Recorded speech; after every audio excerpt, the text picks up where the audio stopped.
All right, guess we're live. Let's see.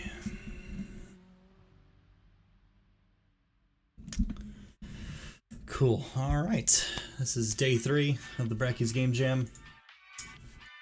We are working on fun things today.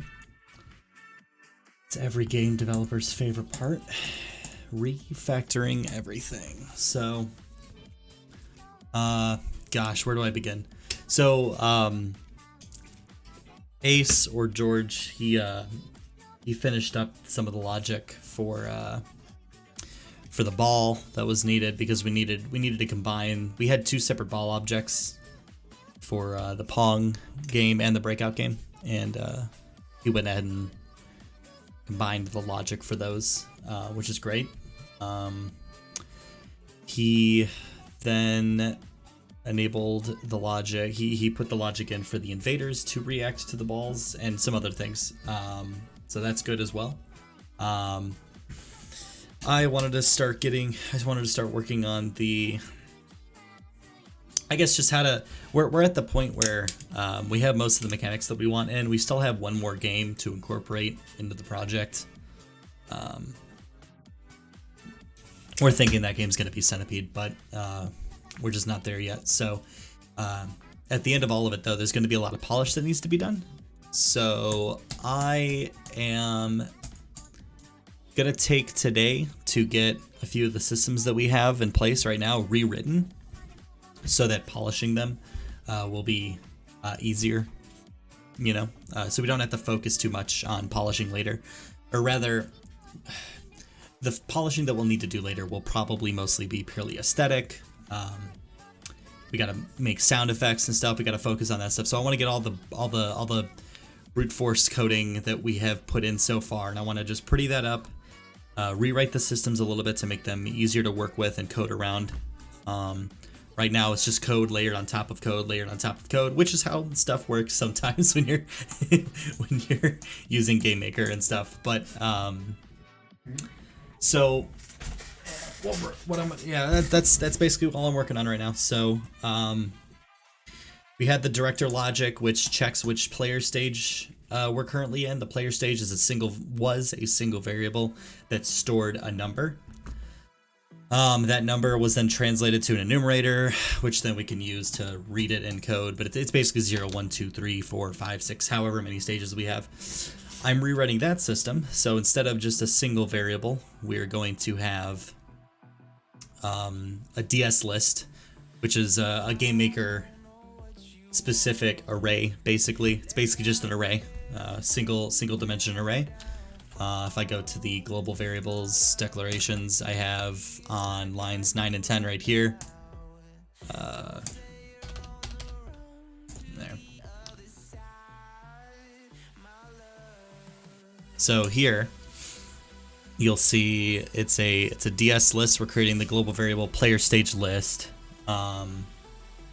I could rename this player stages, but it's fine. Player stage list.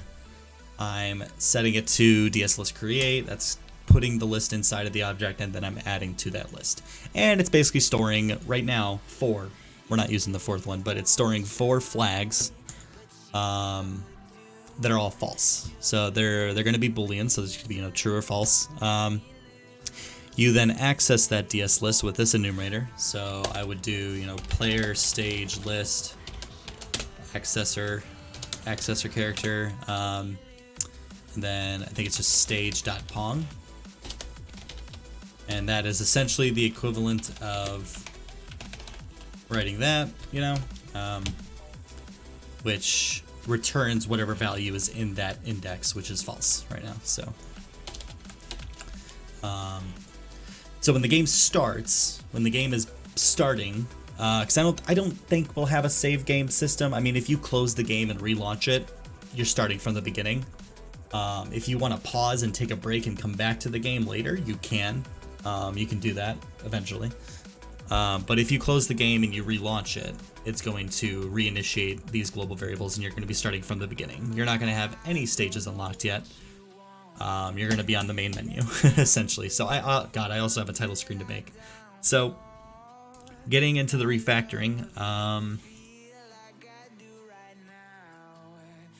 basically we have a director object that's going to get created when you enter the first room. It's going to be up here. This background is temporary as well. This is just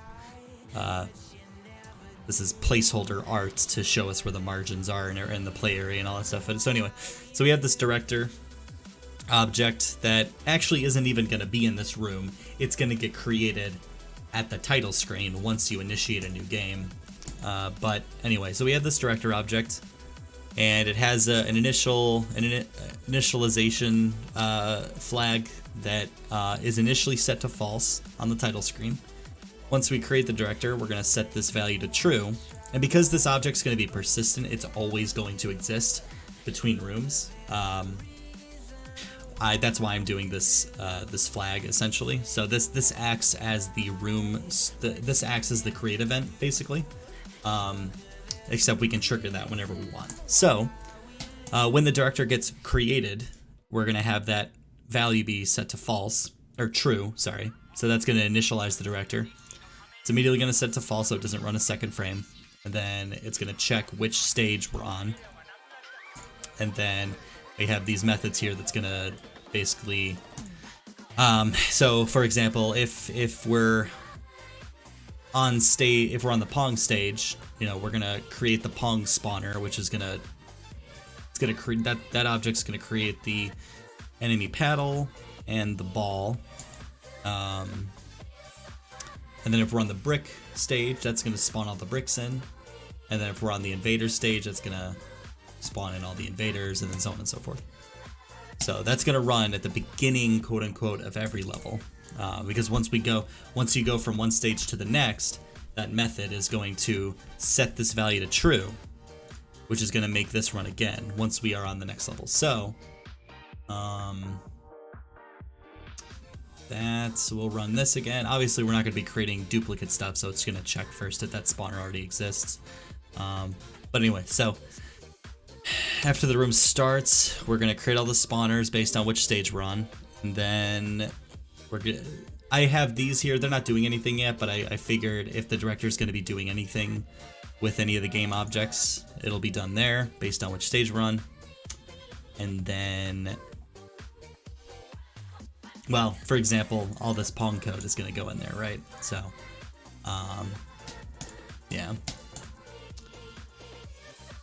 So I need to get that started. So I think I'm also going to create a room. What size is this? 680 by 704. So let me duplicate this, call this the title screen. I'm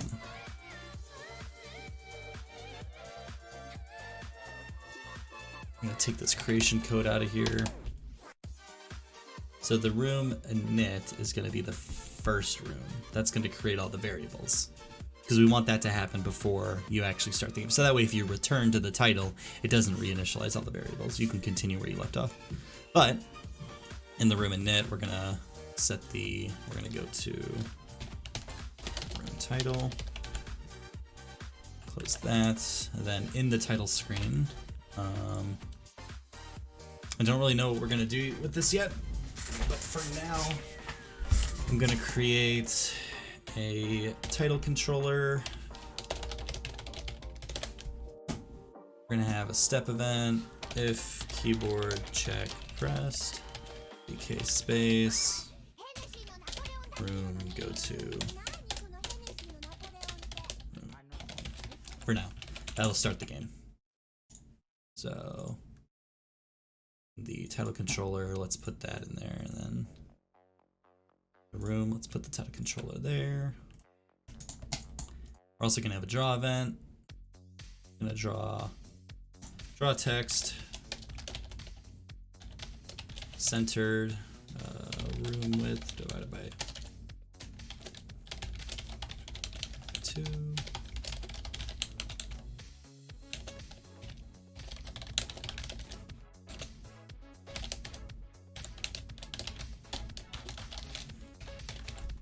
Okay. So when I launch the game, we should just see press space. Nope, because there's something happening in here. Room init. It's gonna build the globals. Just gonna create. Oh right, we just have our wall. Yep. So it just says press space. The game will probably crash, or no, nothing happens because there's nothing in there. All right, cool. So that's it. So that's the title. That's our magical title screen. So after we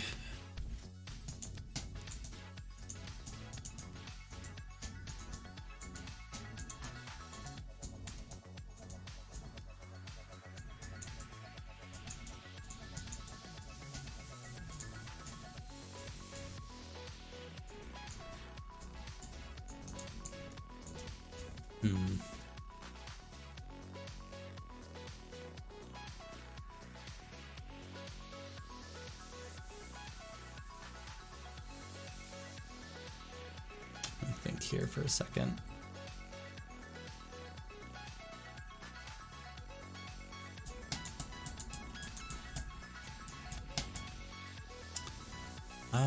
You know what? We might have to create global var. Is there a room previous?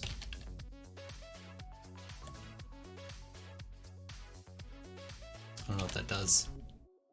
I think the game maker manager. The index of the room to get the one from it. With this function, you can retrieve the index of the room before the room input into the function. Oh, that has to do with room order. Nah, that's not what I want. So we're gonna do previous room equals room title. That'll always be the previous room at first. Because we're not gonna go to the init room ever again. Like once we initialize it, it's fine. So on the title controller, once we hit space,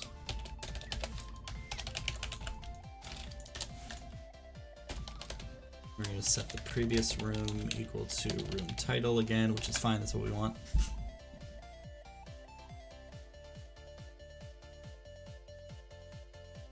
And then on the step event, we're going to check if room is equal to if the current room is not equal to the previous room, director init equals true.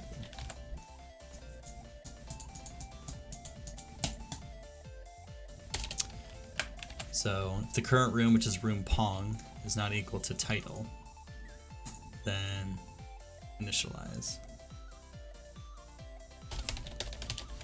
And then set the previous room equal to room.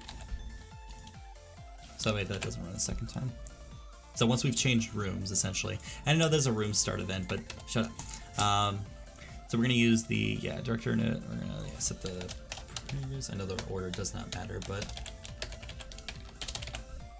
previous room set to the current room, and then director init will be set to true. This will run, and then we're good. So this will happen every time the room changes. If the player, we may have a difficulty system. So if you're on like the hard difficulty, you know, if you miss a ball, you may end up losing or dying essentially.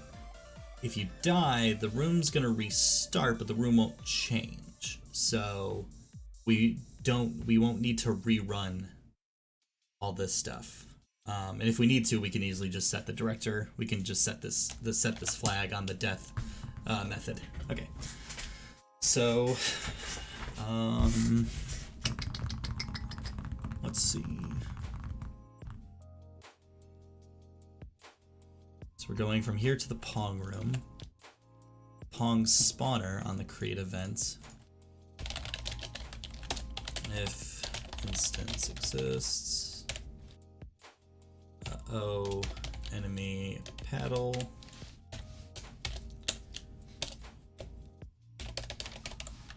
Instance create layer. I don't have any layers set up, so let's set that up. We have instances. Let's rename this entities. Let's create a new instance layer called controllers.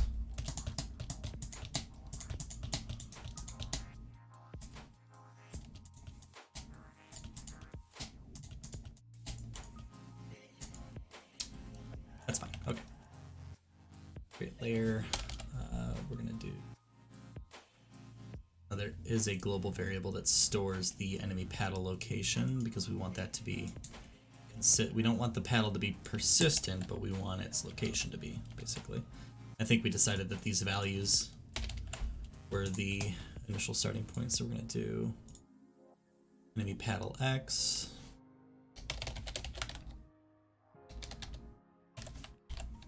You know, I really have been meaning to try to keep these consistent. the naming conventions.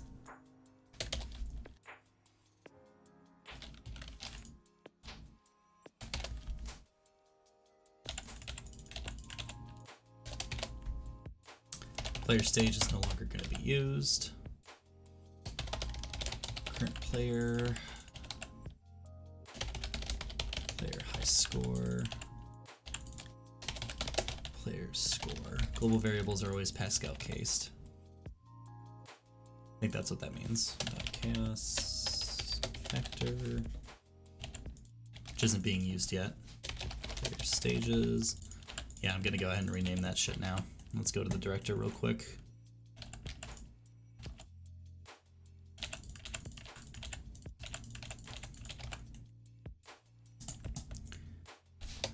Enemy paddle X, enemy paddle Y, entities, enemy paddle.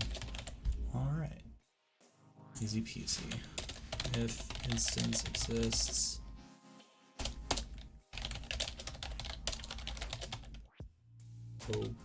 ball.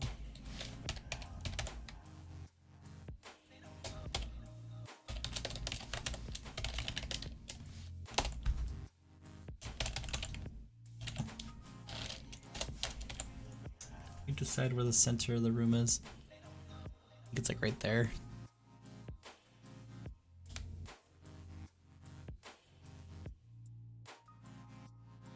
$224, $352.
This is happening at the start of the level. Yeah. Okay.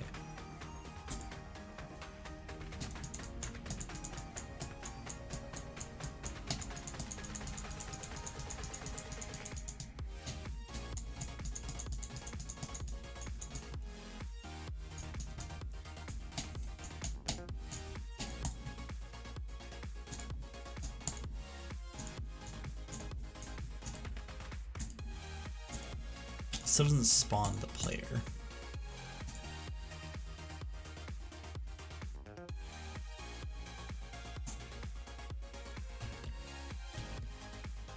We actually have 2 player objects too. I'm going to consolidate those into 1 player. Yeah. So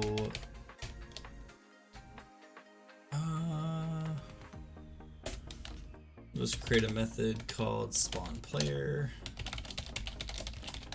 That'll always happen. Or rather, we'll create a function that does that.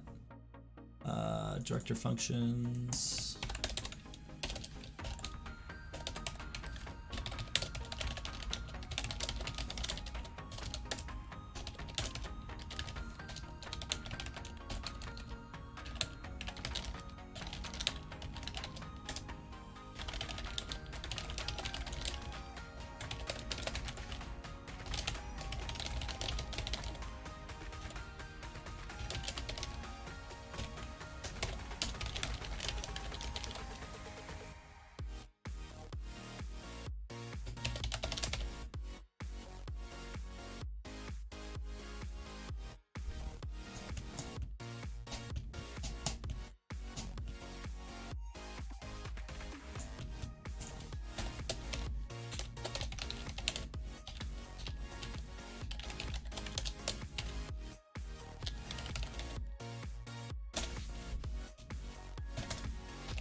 We're gonna do p spawn x, p spawn y. That'll be the player spawn locations, and those will be consistent throughout the game. So if the player has to respawn,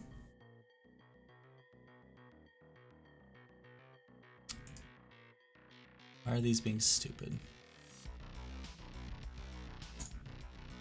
Oh, because this instance create a layer. P spawn x, p spawn y, entities, O player.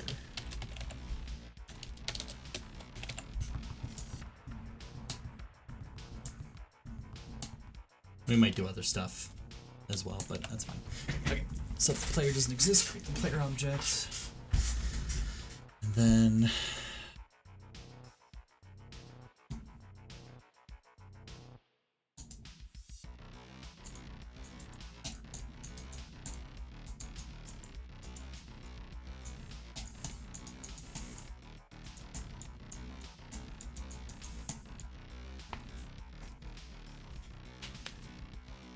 oh, he left the notes section.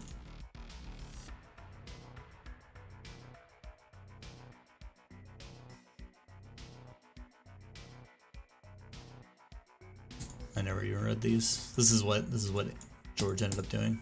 It would be nice to have a doc to house ideas concerned with this. Create a small new ball object, one that can work for both Pong and Breakout. Works. There's a small issue with it. It's the back of the pattern.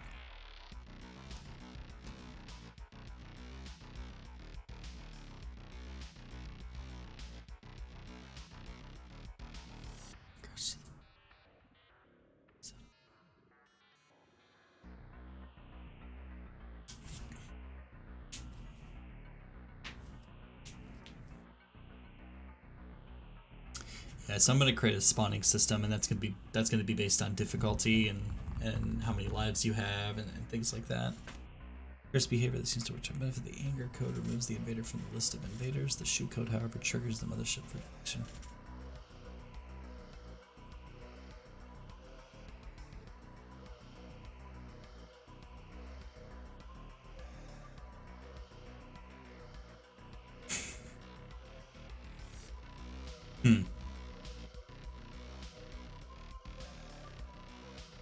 Yeah, the bullet probably still destroys the invader because the bullet is getting the ID of that object. Because even though we have a DS list that stores all the invaders. Well, rather, we have a DS list that stores all the references of all the invaders, the objects themselves.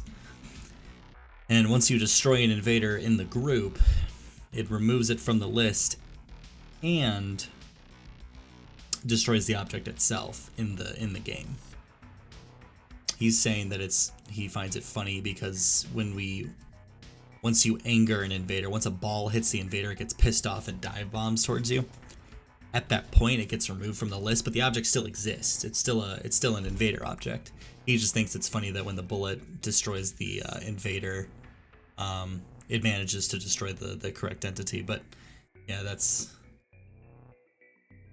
fine. Yeah, because the DS list won't do anything with the DS list because it's already been removed. So that ID is no longer in the DS list. So when we run the DS list delete function, which deletes an entry from it, it just fails because the invader was already angered, it was already removed from the list. So, and that's totally fine. That's fine. I was thinking we could. I mean, I'm just glad it's not crashing, but we could do a try. We could do a catch statement that checks to make sure if that entry exists in the DS list before we destroy it. But it's fine. If it doesn't find it anyway, it just returns false and then nothing happens. I was thinking that a one-hit angry invader seems cheap. Perhaps they should take on multiple hits to trigger an anger state. A color change could represent how close they are to entering anger mode. That's not a bad idea, except if the ball would take so long to get to the invader that, like, let's say we had like a white invader which is not angered at all, then it's like yellow and then red. So it would take 2 hits before it dive bombs.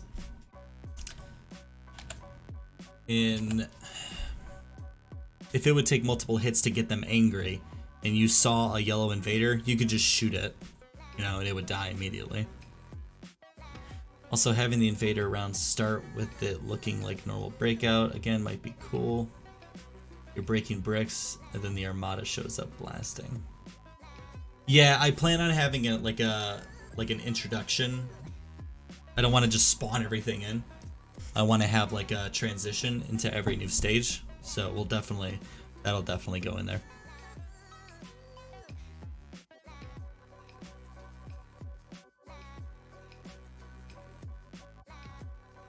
Yeah, it must happen when you're like deleting an invader while it's moving or something, or while that DS list is being referenced, would be my only guess.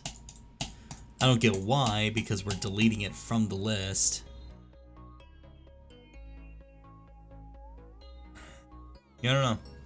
Maybe we need to put like a return function or return something. I don't know. We'll see. Found a speed and angle dependent bug where the ball can clip inside a paddle, causing it to jitter before it gets pushed out. Yeah, earlier while I was playing today, there's also a bug that can potentially get the ball stuck in the wall. I don't know how that happens, but it's fine.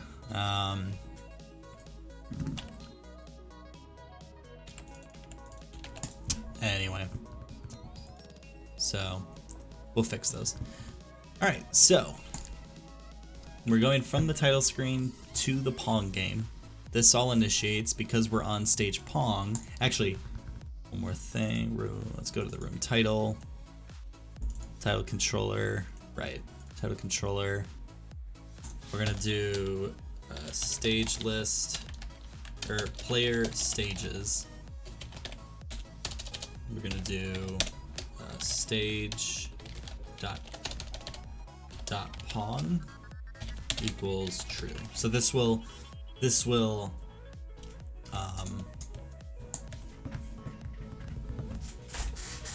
enable that stage. So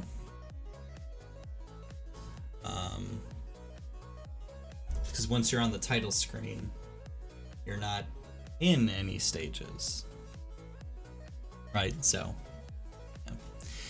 And anyway, so but once you, oops, I didn't mean to close everything. So from the title screen, you're enabling the Pong stage. Once you're in the room, this is constantly running every frame. So once you're in the room, it's gonna initialize this, and then it's gonna spawn the player in. Player, I'm gonna have to rewrite some of the code for, because I renamed some objects. It's gonna enable Pong, which is gonna spawn in the spawner for Pong. This is going to create the on the create event. So yeah, once it gets created, because these should never be destroyed. Or rather, yeah. So on the create event, it's going to create the enemy paddle. It's going to create the ball, and then the ball.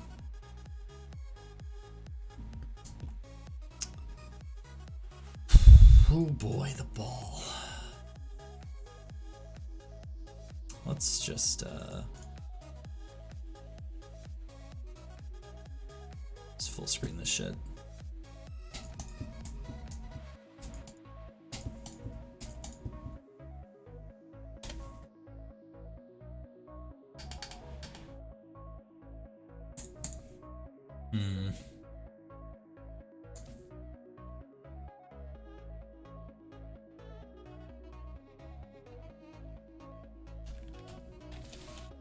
Let's comment this part out.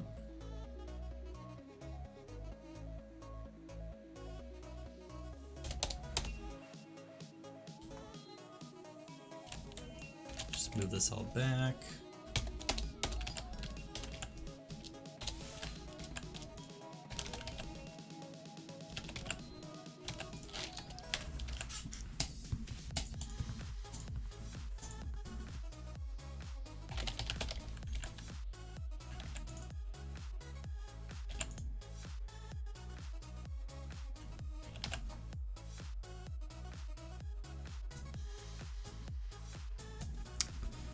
So if there's a place me, I never actually read any of this code. So if you touch the player, it'll reverse the speed of the ball, so it'll go from down to up. Calculated angle will equal the current position of the ball, so it'll get the difference. It'll get the difference between the current location and the X location of the player to determine if you're on the left or right side. Divide that by 5, get an angle, and then it sets the horizontal speed. And it also moves the moves the Y position up 1, so that way you don't get stuck in the paddle.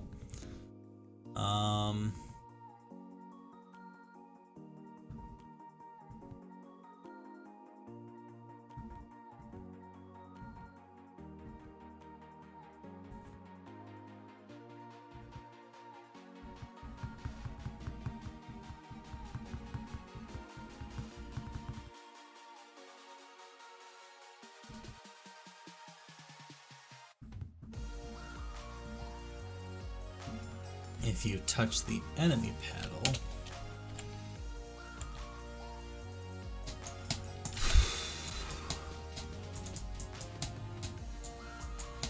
it also reverses. It does the same thing.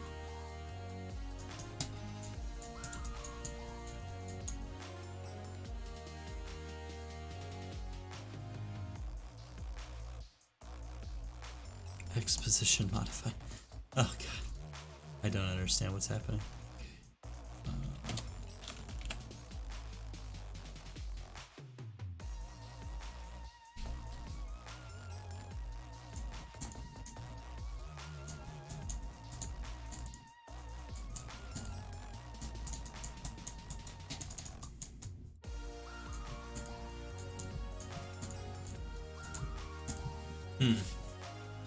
Okay.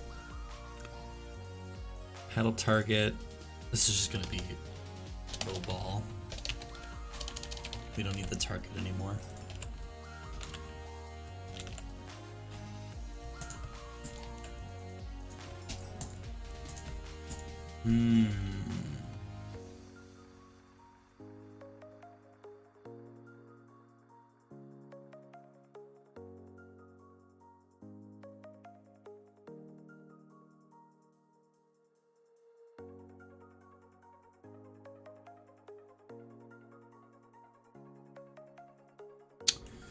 So in the ball object, so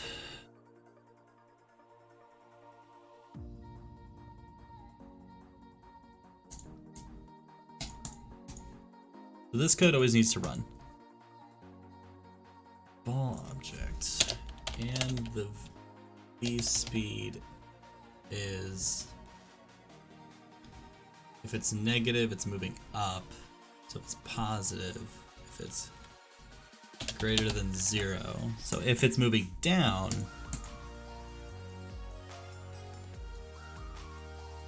if it's greater than 0, that means it's positive and it's moving down. No, I need this. So if it's negative, it's moving up. So that means, so we're only gonna collide with the enemy paddle if the ball is moving up. Okay. And then the paddle speed.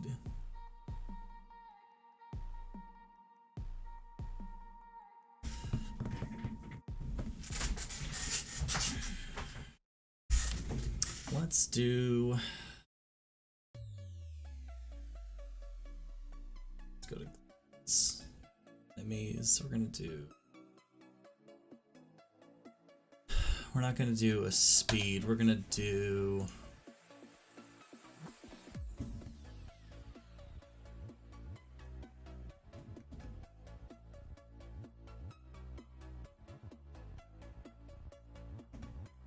what is the X position modifier? What the hell does that do?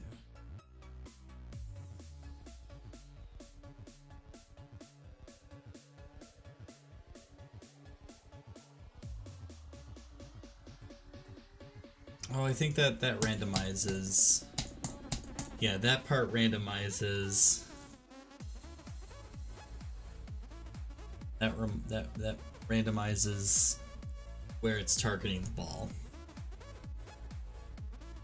Might rename that variable to like ball target or target offset, probably.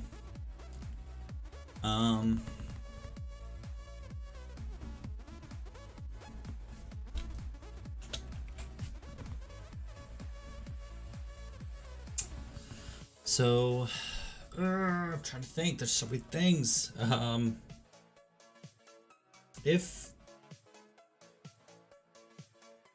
So here's the problem. I didn't realize that he actually implemented a range to like adjust the speed of the dang thing.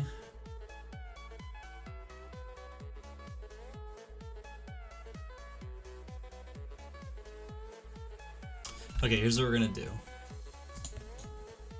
In the step event, we're gonna create a new function. It's gonna be called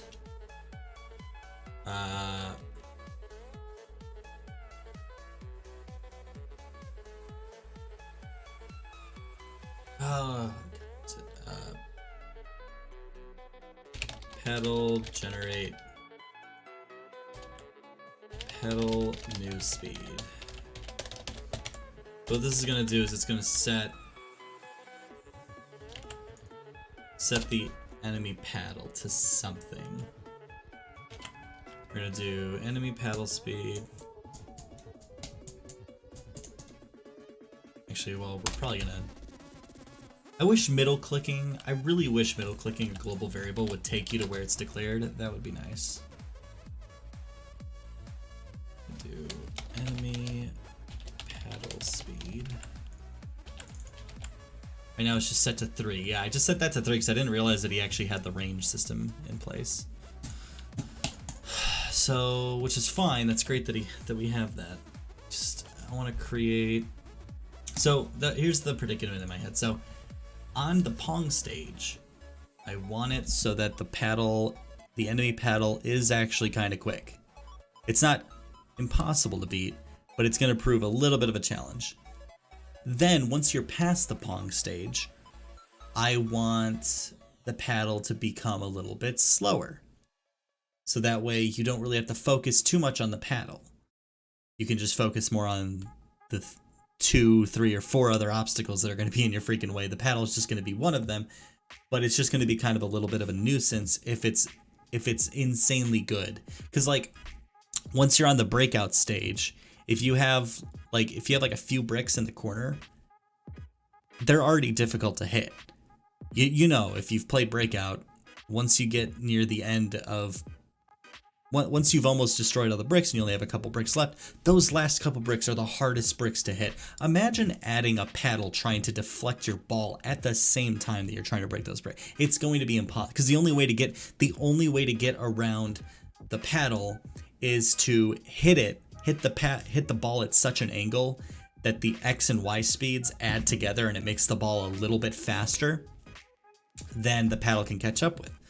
Well, at that point, you're just focusing on how fast you're hitting the ball, and being able to focus on that and aim where the heck the ball's supposed to go to break, you're going to be on the breakout level for eternity. So I want to slow down the paddle once you get past the Pong level, just so it's just not that much more to deal with. You know, it kind of makes that part a little bit easier. It's going to be a chaotic game, but I don't want it to be I don't want it to be like a Dark Souls level difficult game, like, you know. So we're gonna create a function that's gonna tell the paddle to generate its new speed, and we're gonna set the variables to different shit. So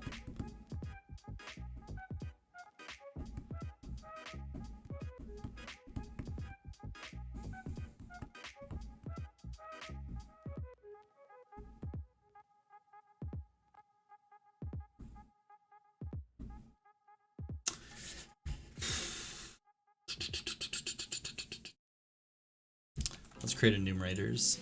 This will be enum p speed enum pad speed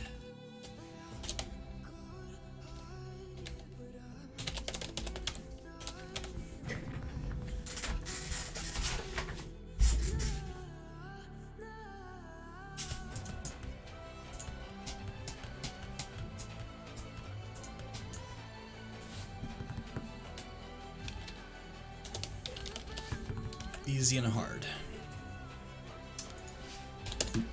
In this function, we're going to create a local array called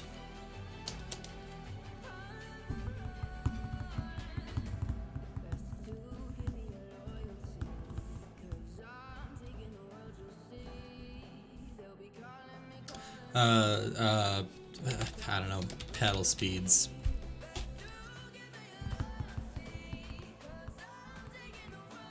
And this will be a 2x2 paddle speeds.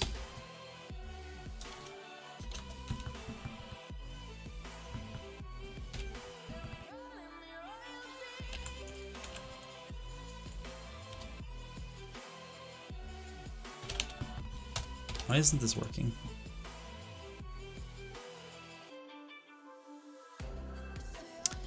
I never use arrays in GameMaker. I always use DS grids because they're just arrays but better.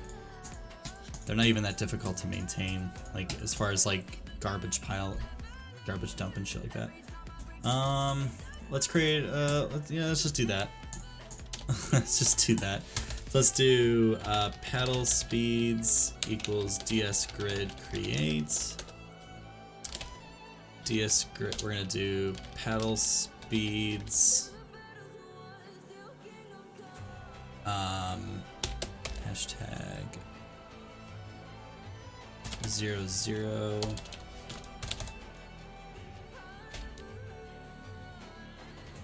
equals 0. Is that, be okay with that? Thank you. Beef.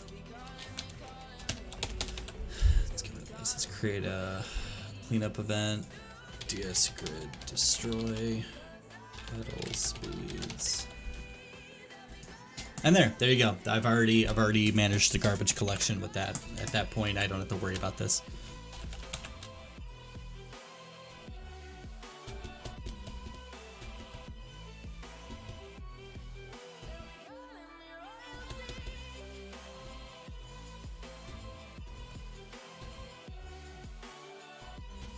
God, you know, I kind of want. No, it's fine. Okay. So we're gonna have the X position is gonna be the left or right. So we're basically creating a range. So at the top left, it's gonna be speed 1, and then we're gonna go over a position, speed 2, on the first row of the Y. And then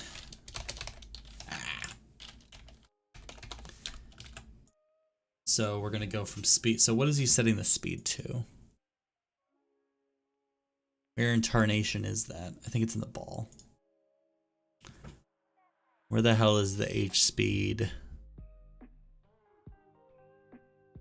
So the min and max H speed range min is gonna be 2. So yeah, that's fine. We'll do 2 to 6, and then that'll be the easy one. Sorry, so they're the difficult one. So we're gonna do 2 and 6.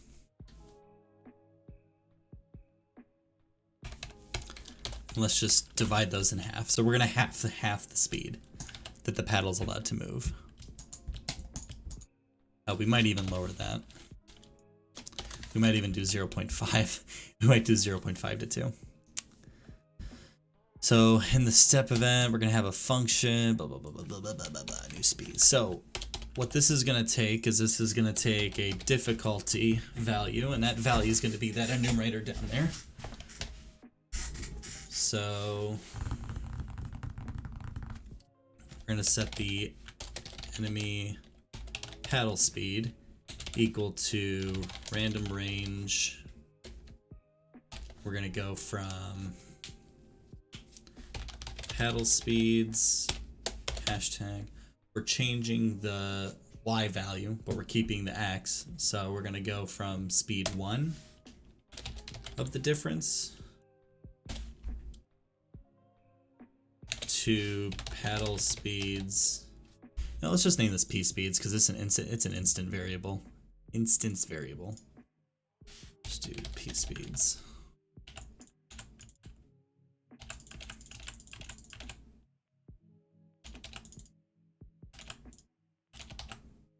P speeds, grid, the second column of the whatever row we're picking. Cool. All right.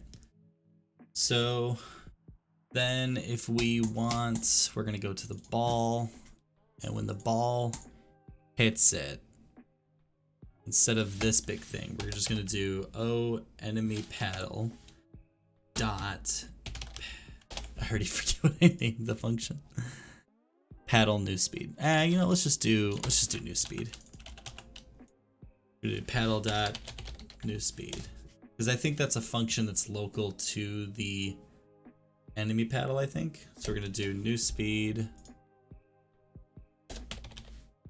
add function, new speed, / add description, sets new speed of paddle. Paddle dot new speed. I think that's allowed. Pretty sure. And we're gonna set this to I think pad speed dot hard.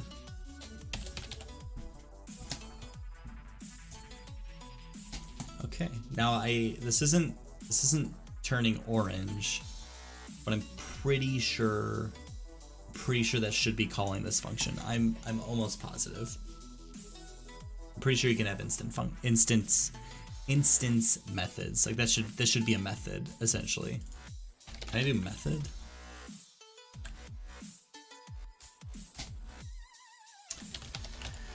Game Maker, Studio, Object Methods. I'm pretty sure you can do object methods.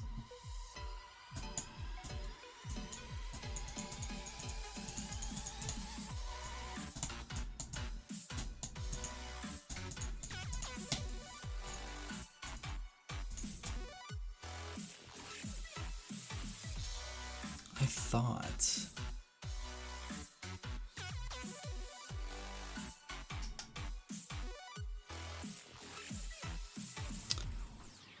Yeah, the answer to the function would be the function is bound to the creating scope.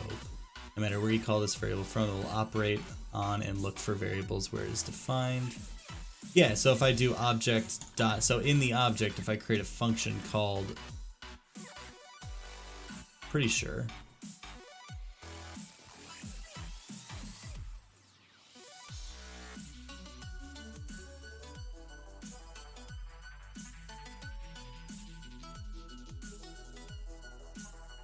Yeah, because there's structs. There's structs, basically. I could be wrong. If this doesn't work, then I'll just create a global function called set the damn thing. It's fine. Anyway, so we're not gonna worry about that variable. We'll probably change that. So once the ball touches the paddle, it'll trigger this function, new speed, and this will be based on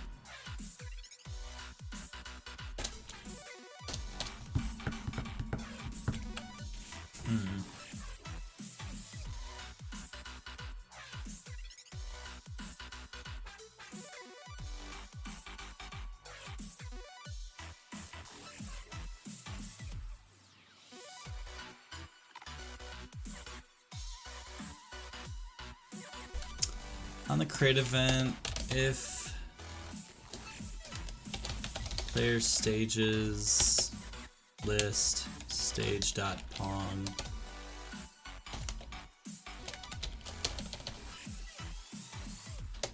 player stage pong, so if that's true, you know what, no, we're gonna do breakout, because if you're at least on the breakout stage, you're past the pong stage. So if you're on the breakout stage, we're gonna create a variable called speed, pedal difficulty equals 0. Actually, you know what? Pedal difficulty equals, the default will be pad speed dot hard.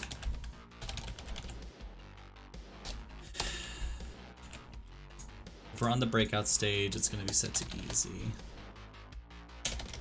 Else,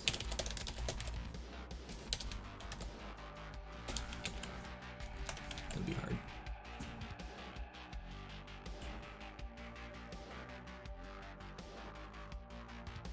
You know, we could just name this difficulty. Why is insert on? Difficulty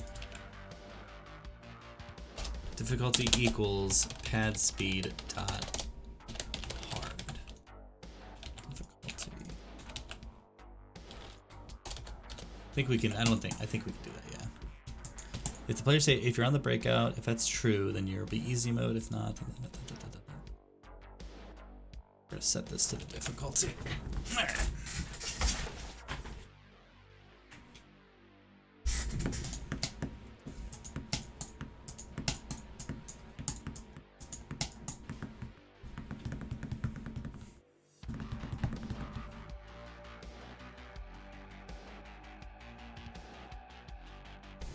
So this can be commented out. I'm not gonna mess with this stuff because the way this works is fine.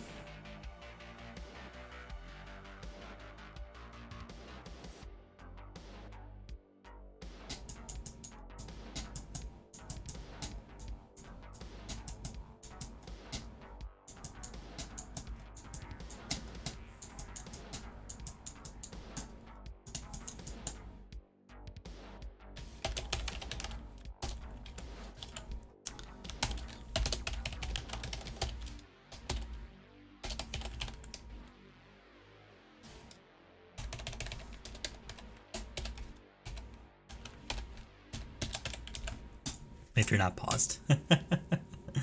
Actually, you know what? We don't have to indent that because that's just going to be one big wrapper. That's fine.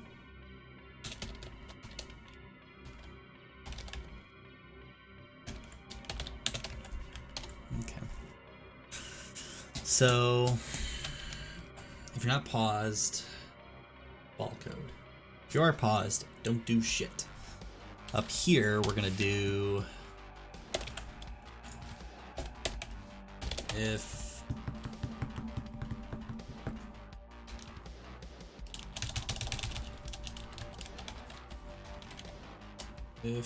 stages dot if player stages stage dot pawn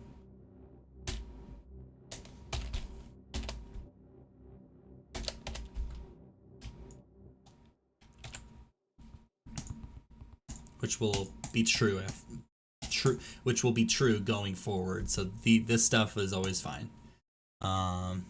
If place meeting with the enemy paddle.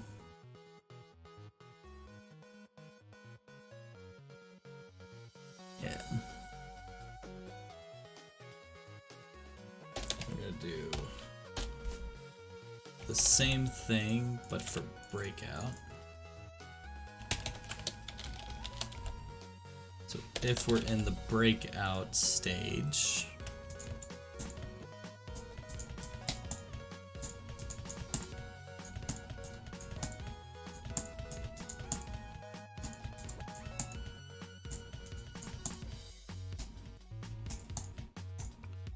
why does he have these set?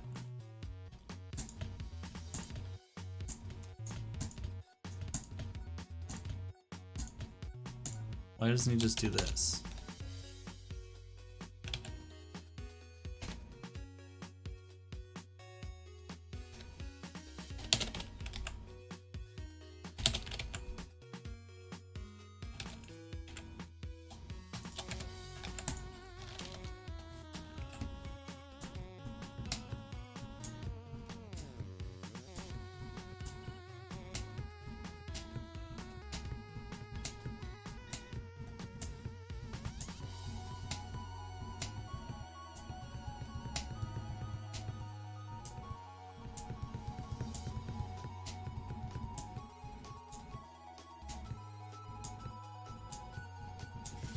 Oh, I see.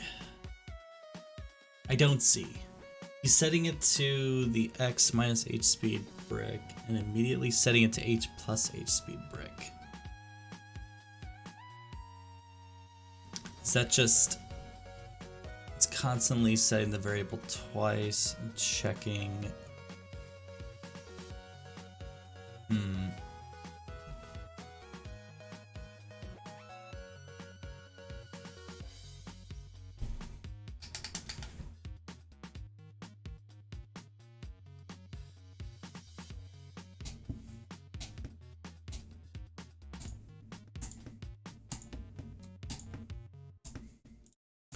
What if I created brick collide top? Let's just do B collide top.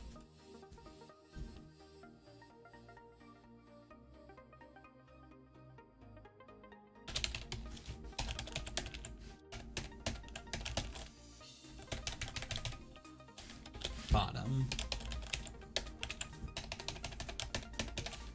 Left. Right.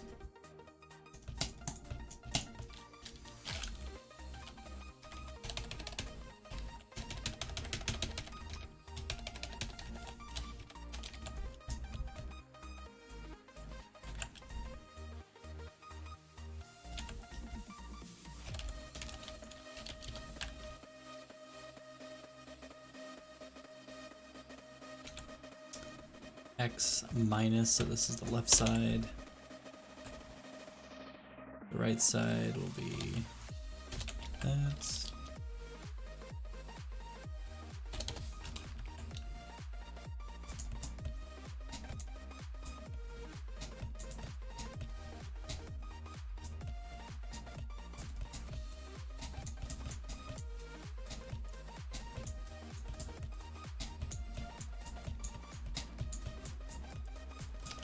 Oh, you know, I see what he's doing.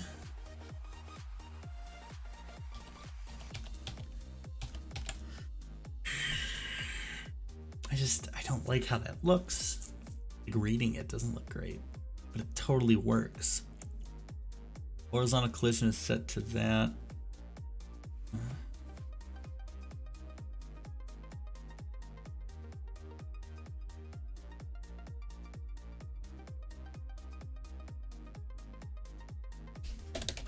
I just did.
So, that's the weirdest collision code. Okay.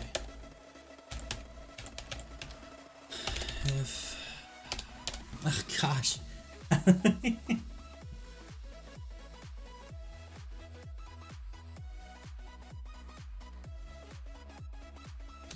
Let's do...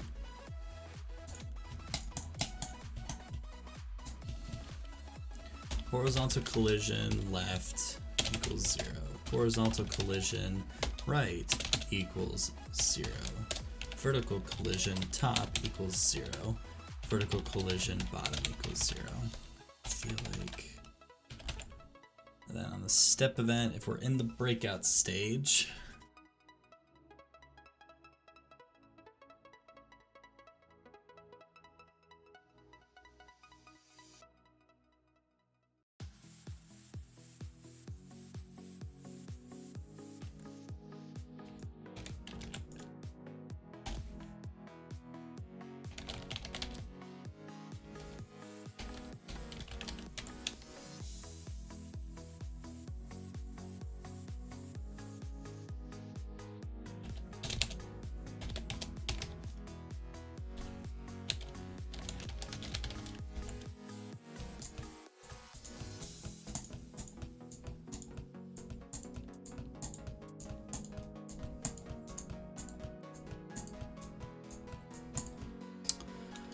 Create a parent object. This is going to be the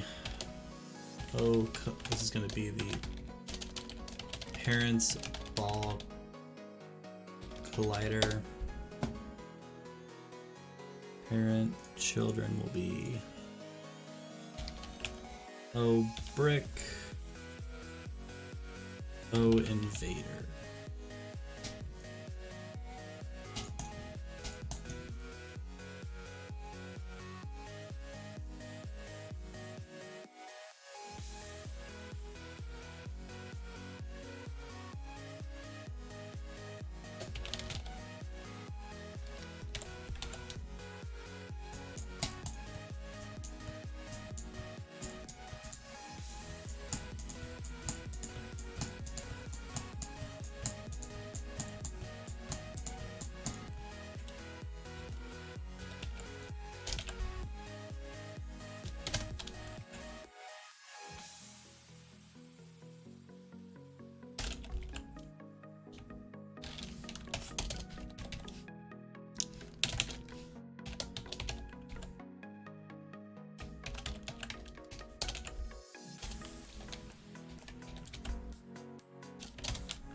How does... I think the power-up gets dropped here.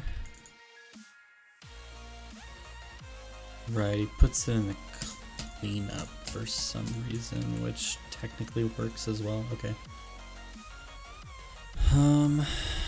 So let's go back here. So basically what I'm doing is I'm going off of the code that George wrote. So he's checking for the four sides of the ball.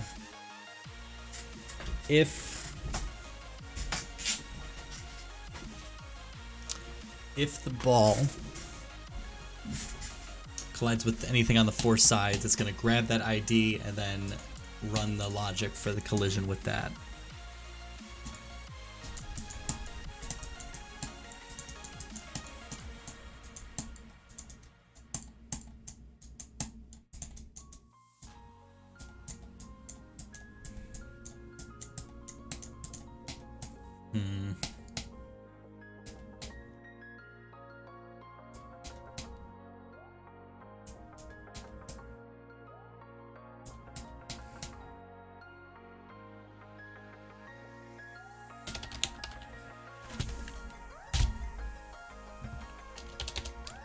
Actually, that's all.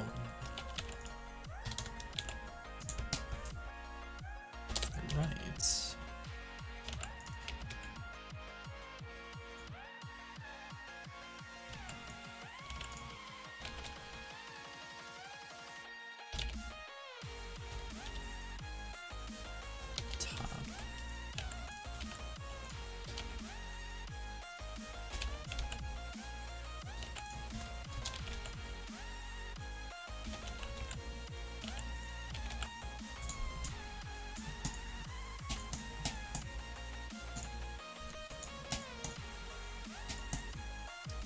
in the invader object on the create event, we're going to set the call type equal to invader. In the brick, we're going to set the call type equal to brick. And that will allow us to handle collision for the ball regardless. And then we'll, ball collision, base brick, call type, invader. Okay, so it's gonna destroy the brick.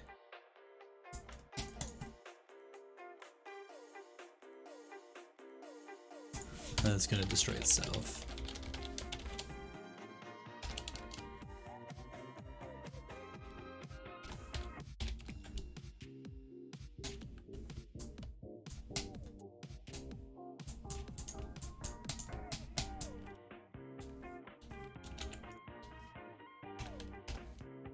Actually, we could put this, instead of copying this 4 times, we can put this in the ball collision code.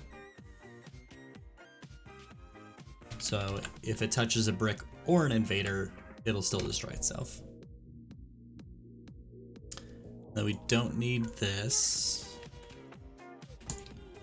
We don't need this. However, I'm gonna have to set the anger to true. It's going to be id.anger equals true. So only if it's an invader will that happen. Mothership removed from invader from list. You know what? I think, yeah, I guess instance functions will work. We'll just call this function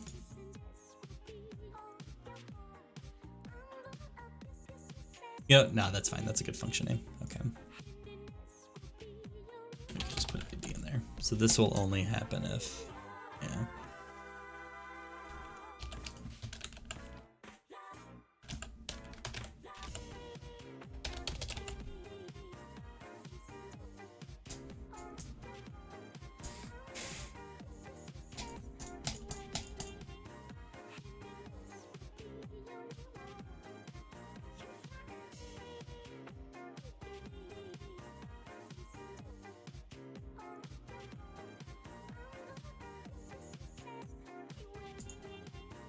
So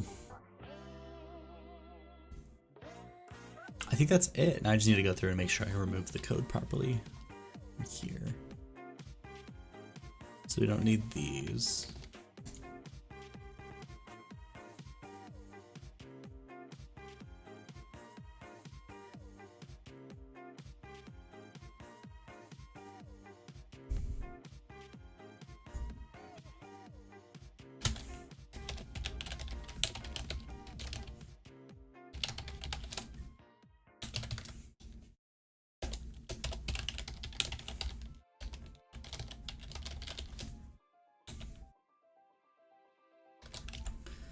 I already forget what the height of that play area is.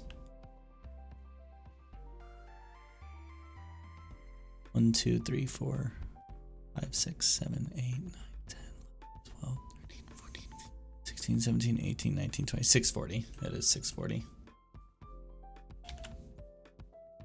Play area width.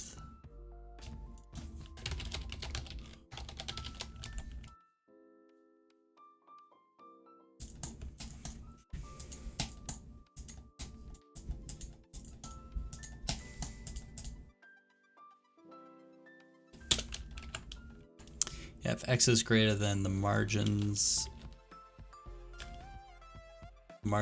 plus the play area width,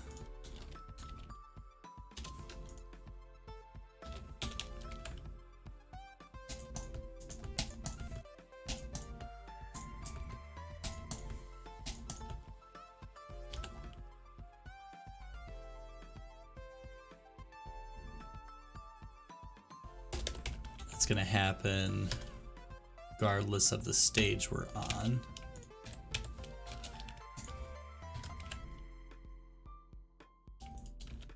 These can be single lines.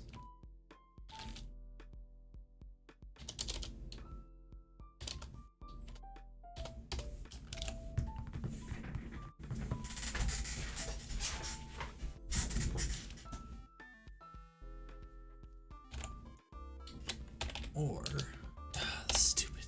The dumb insert button. Stop.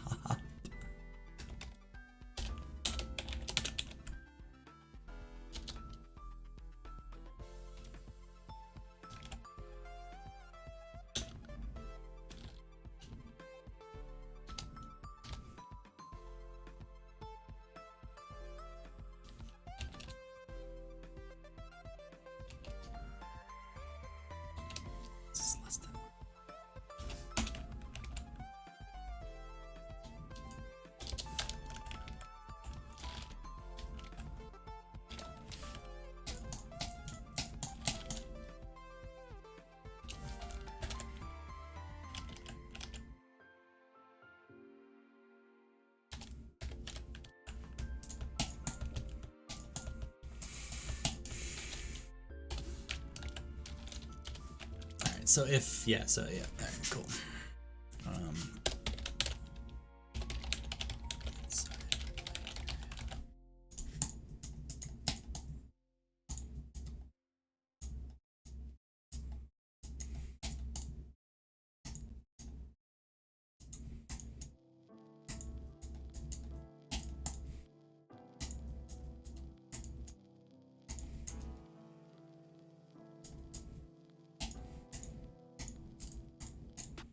Well, actually, I'll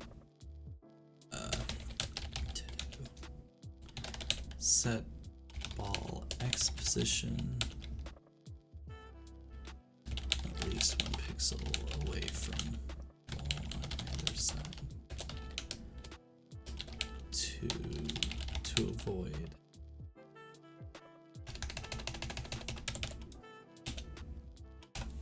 avoid ball getting stuck inside.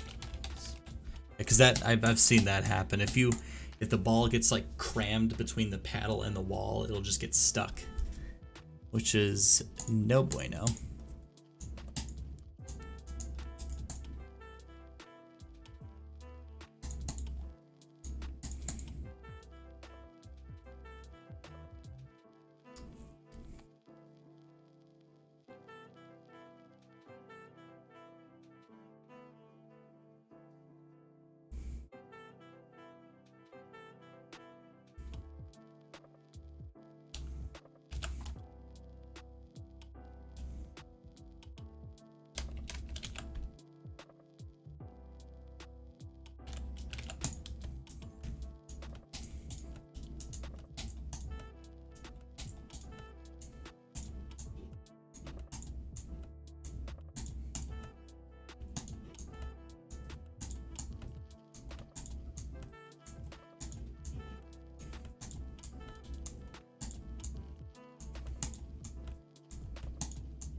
So if the ball greater than the rim height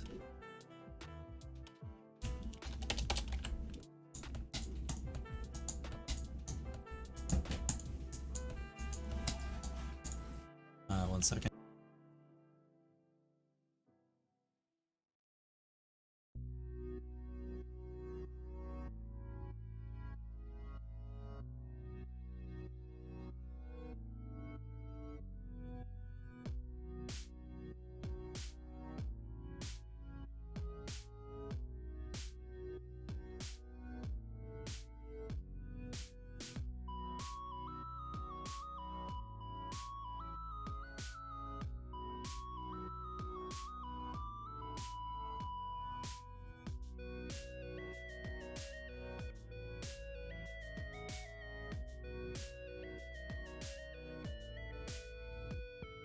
All right.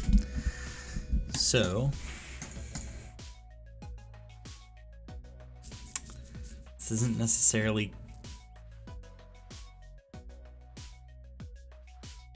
we won't need to do anything there.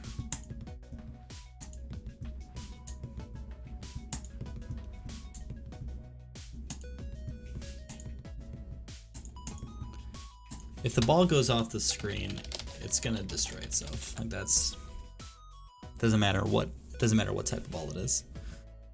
So as long as the ball goes off the screen down there, it's gone.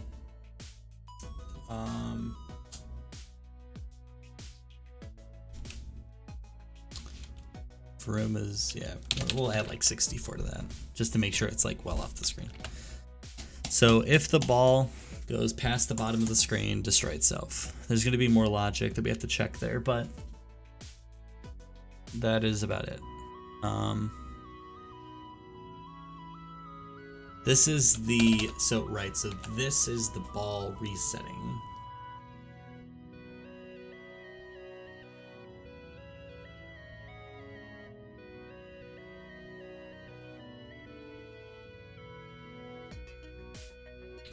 So we're not going to have this.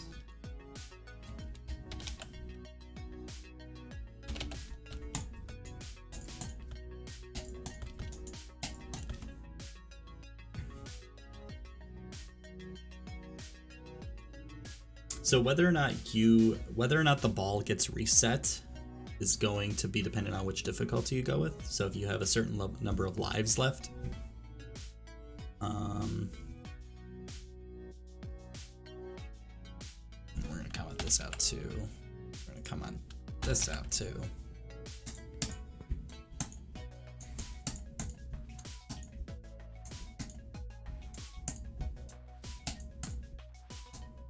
All we care about is if the ball goes off the screen, it's destroyed. For now. And then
hitting a roadblock right now, trying to get past that.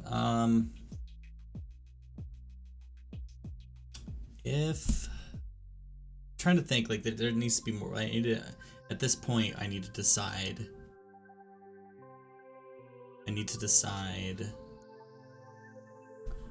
When the scoring happens. So if we're on the Pong stage,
So if you get a game over, you'll be asked to continue, yes or no. If you say no, it's going to go back to the title and destroy the director.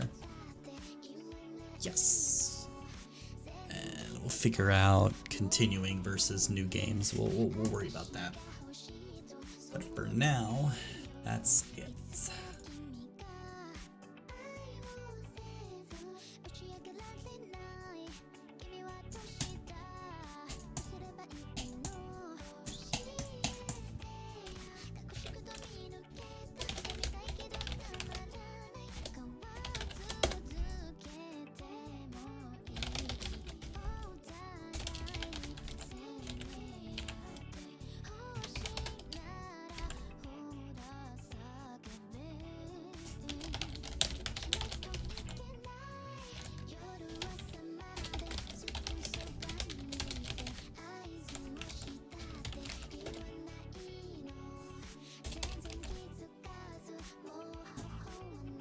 Actually, you know what?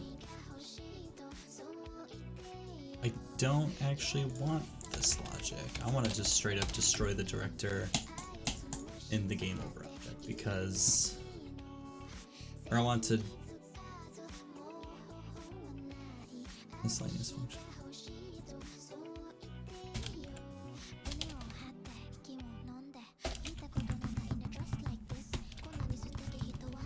So that'll destroy everything and go to the game over screen essentially.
Okay.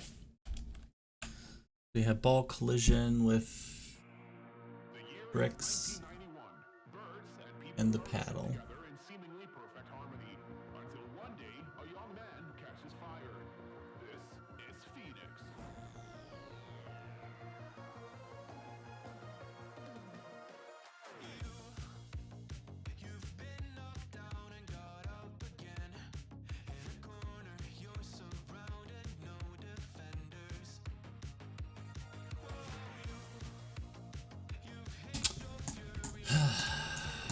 This is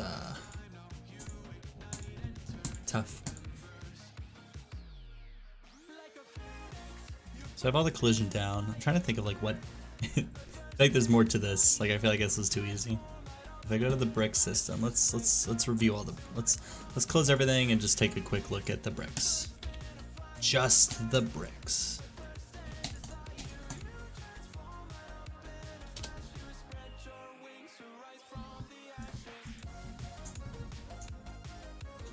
Let's call this power up chance.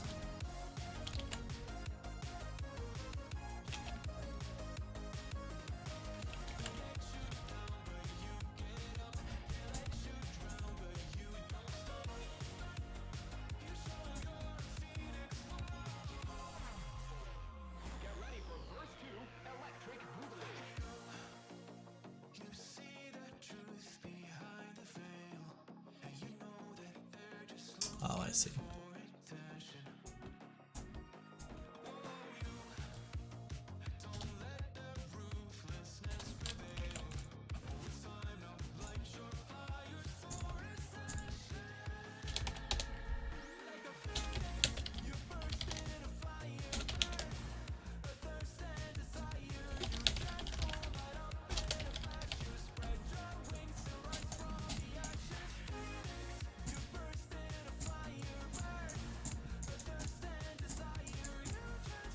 Draw color. Oh yeah, that's the draw style field damage one. Brick score, collide type.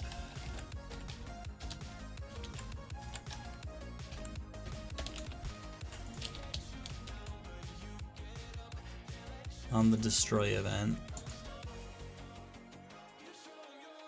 I don't know why this is in the cleanup. I'm gonna move this to on the destroy event because that's. I don't think it matters, but we'll leave that there just so we know that was in there.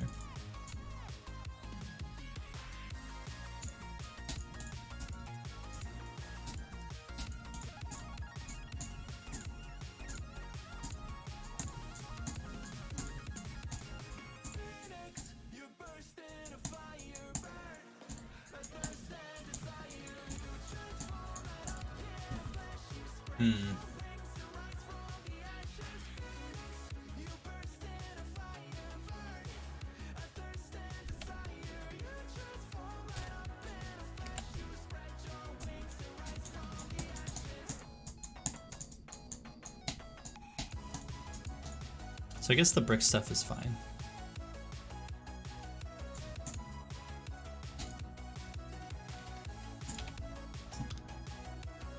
Enemy bullet.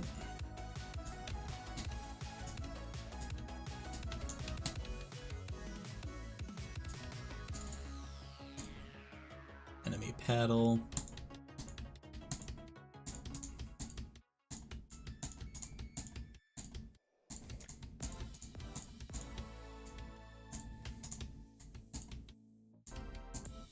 I actually don't understand how this handles multiple balls, but if it works, I suppose. So if X plus this is less than the ball X, so yeah. So that's randomly adjusting.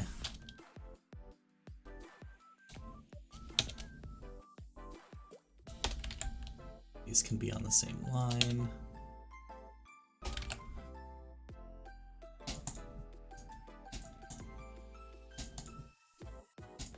So yeah, this is randomly adjusting the target offset. So the paddle's not always going to try to hit the ball at the same exact place. It's going to try to,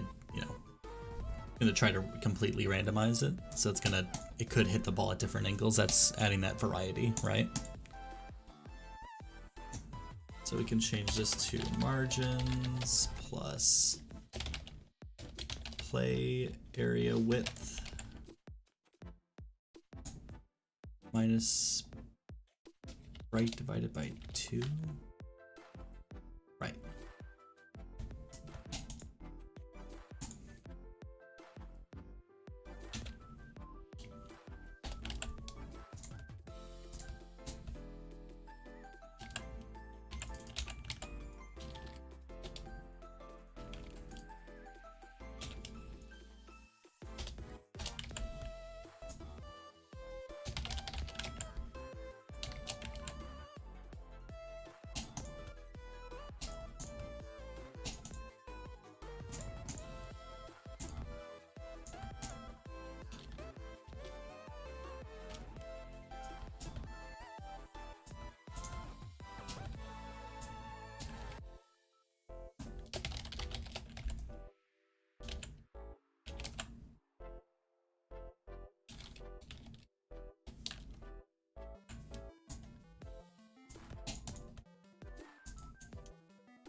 Alright, so the enemy paddle looks fine.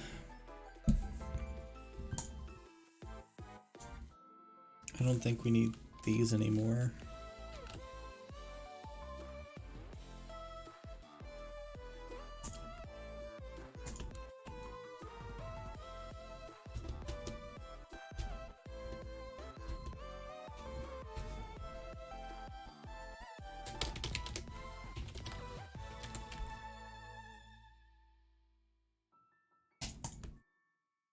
Does that matter? That might be redundant as well because I think the spawner Pong creates them.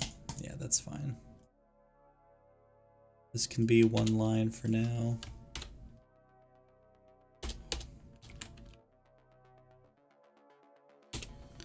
This can be one line for now.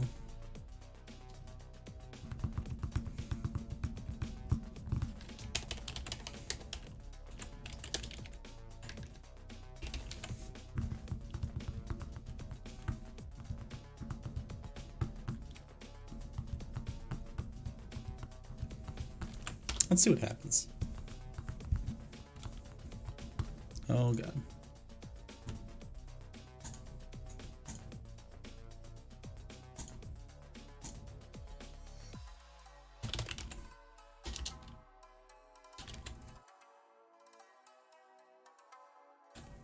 I think with DS grids you have to actually create a size. Yeah. Alright, player.playerX was not set, so let's go to the player.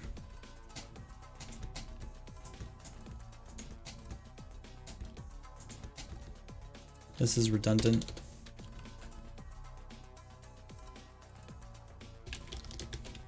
We'll keep that to move speed. If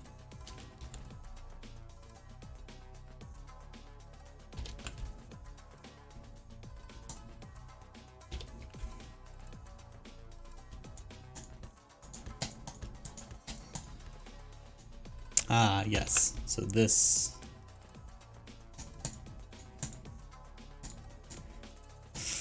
Alright, so on the create event, we're just giving a move speed variable. On the step event though,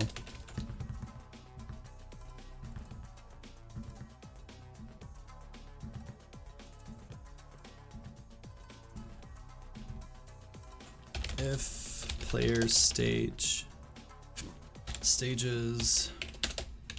stage.pong, I'm gonna do control player pong, and this is gonna be in the player controls.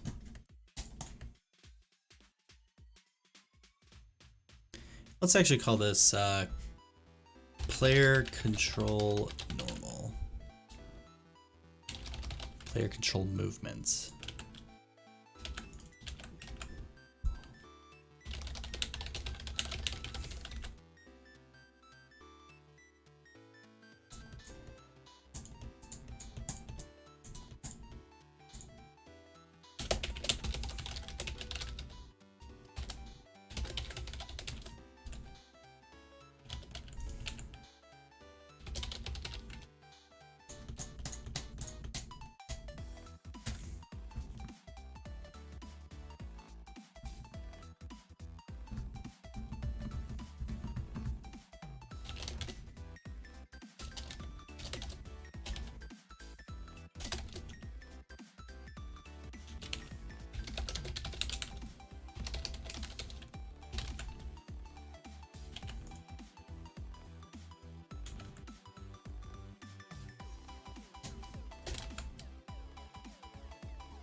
we want the wall code to always happen regardless of what's happening, so regardless of what controls we have enabled.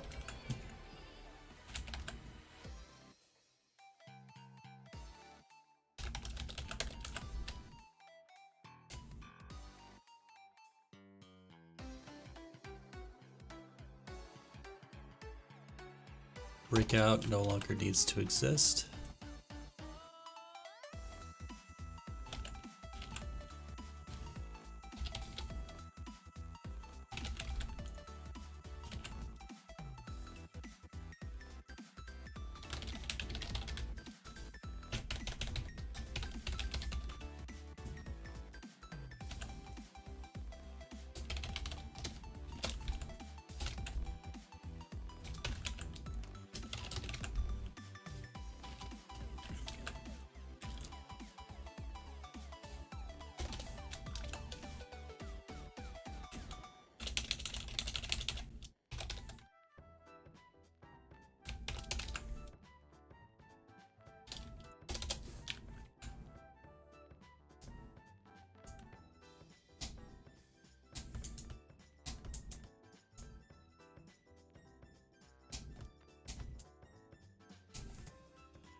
So you won't be able to shoot until you get to the invader stage. That makes sense. We can remove that. That code's been replaced. Let me think. Let's see.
I don't think multi-ball is going to matter.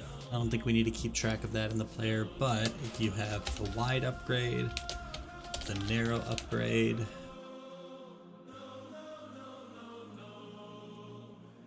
spread shot upgrade, let's put those in the enumerators.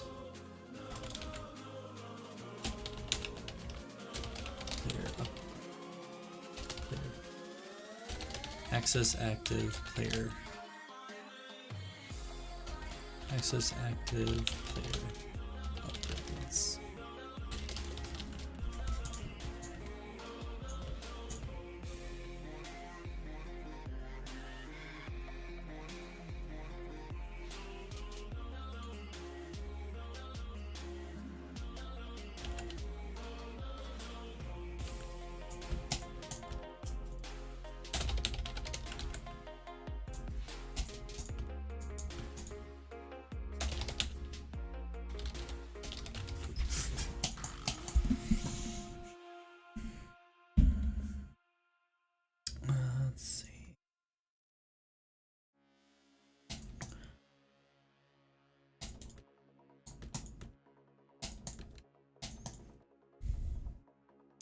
Okay, so we have this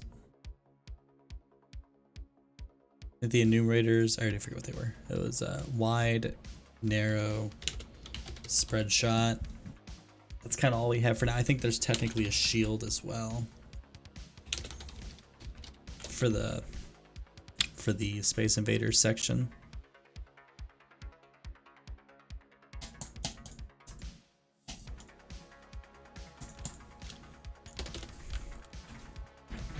Oh yeah, and I gotta consolidate. Right. That's fine. Okay.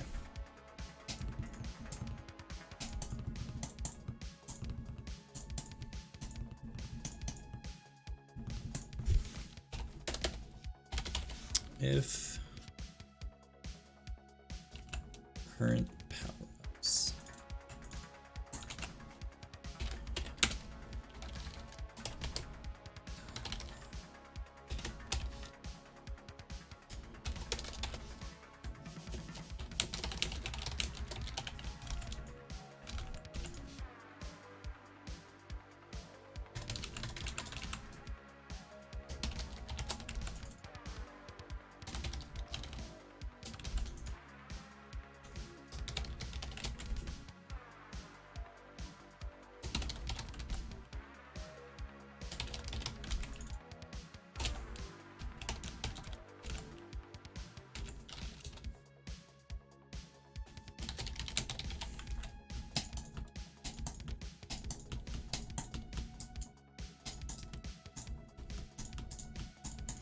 this might actually go.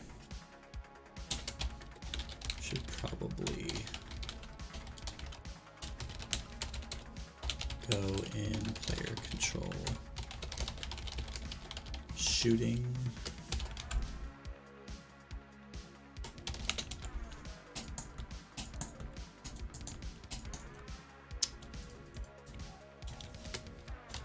Player shield logic.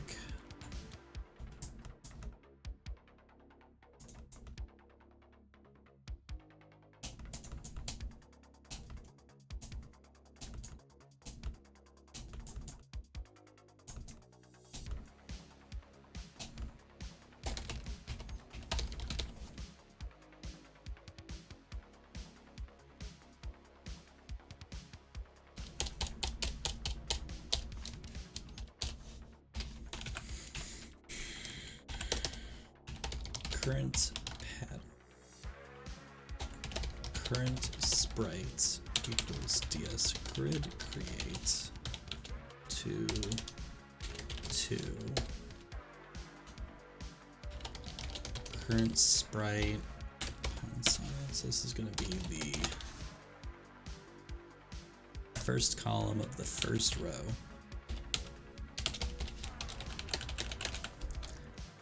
Second column of the first row, second column of the second row. On the cleanup, ds grid destroy.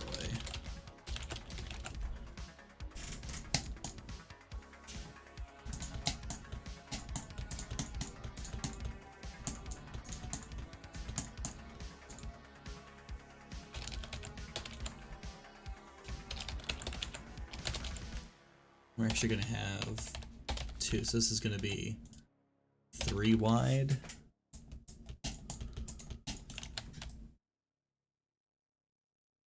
This is going to be 3 wide. So if you imagine an Excel document,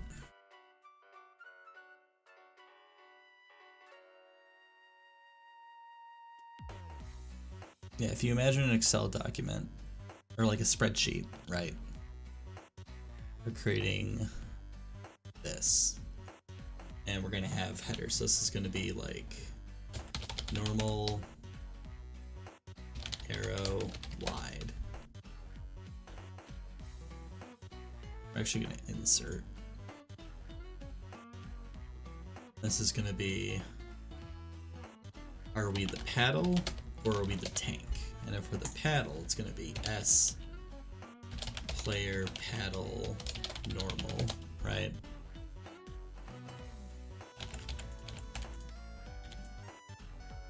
Narrow, wide.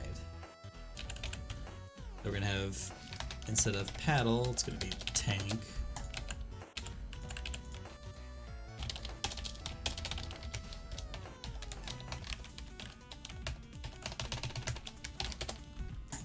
So yeah, this is basically what we're creating.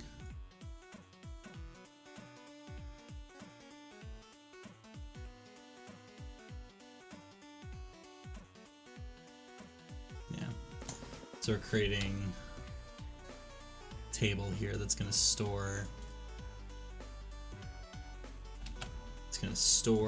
the sprites that the player is going to be shown.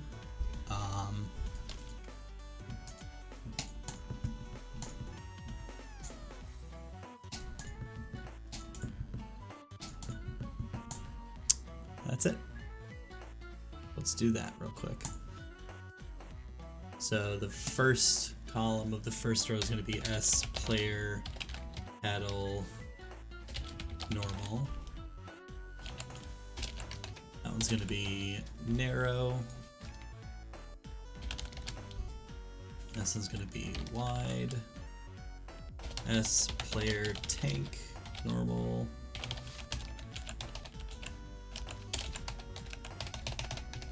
Narrow, wide. And I don't have these sprites made yet, but I'll make them real quick. So let's go to the sprites.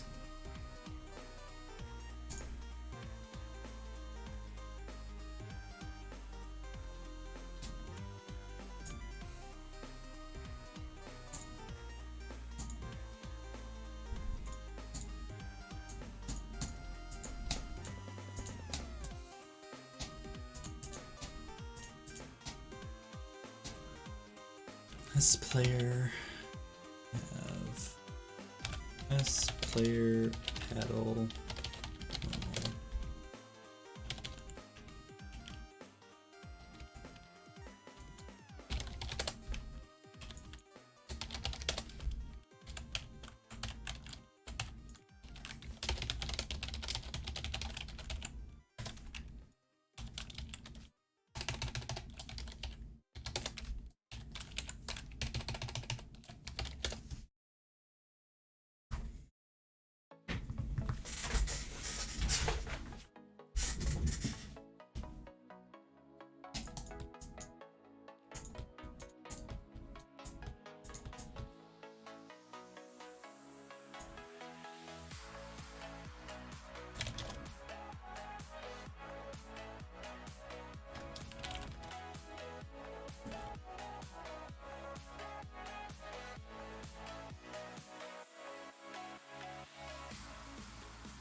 There we go. Here's our paddles. So they're all 10 high. But cool.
Okay.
So the mass is going to be the same. Man.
Trying to figure out what to do next. So I think this handles the upgrades just fine. We could just set the flag.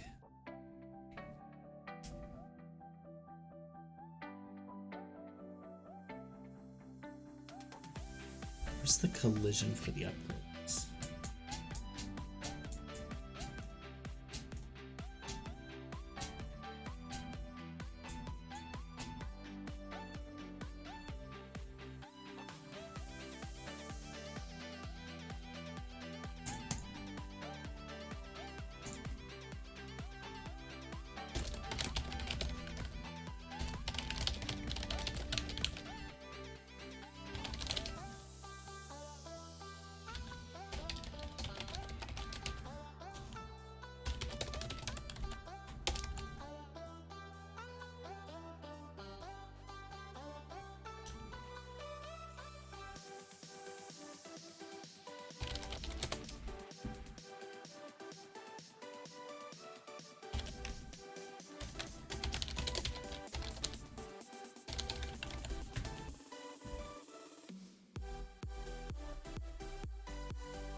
All right, I'm back. Sorry, I ended up getting distracted.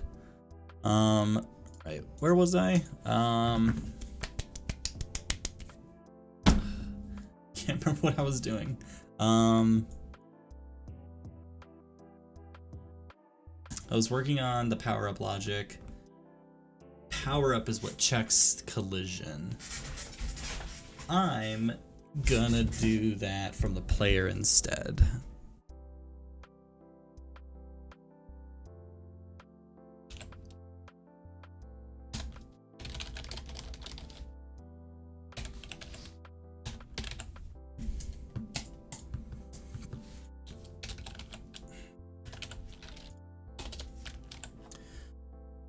All right.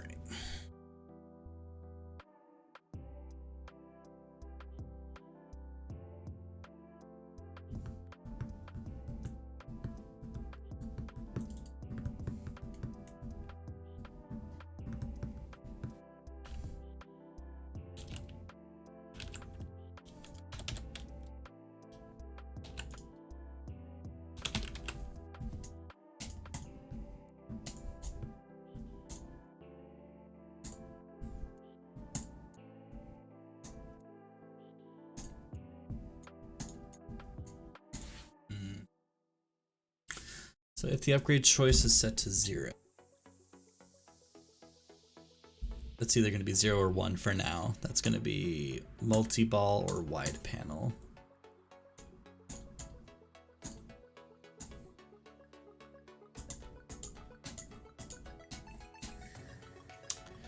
You know what? We're going to do another switch statement. So we're going to do switch. Upgrade, I do upgrade choice.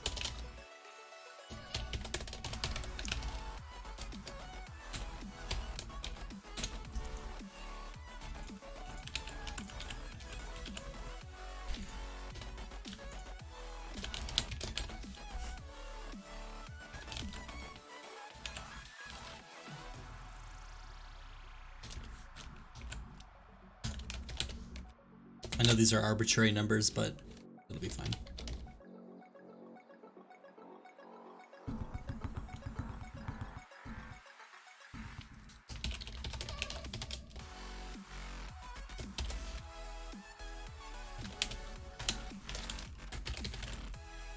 Where are these declared?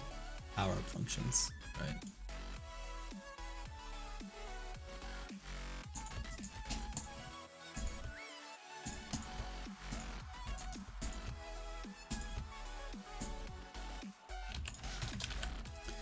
Means I need to rewrite these. Power up, trigger, multi-ball.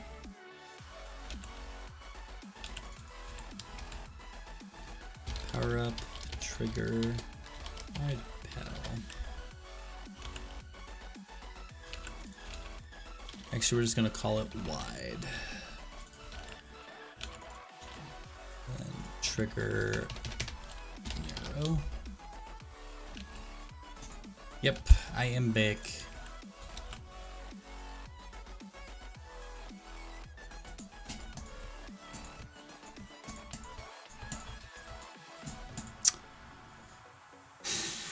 Except these are going to do different things now because you can turn orange now. Thank you.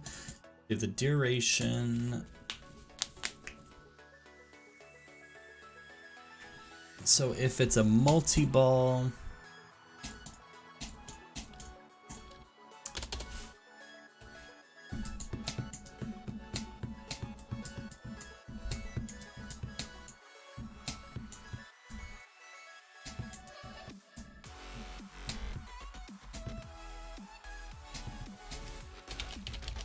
let's just call this spread.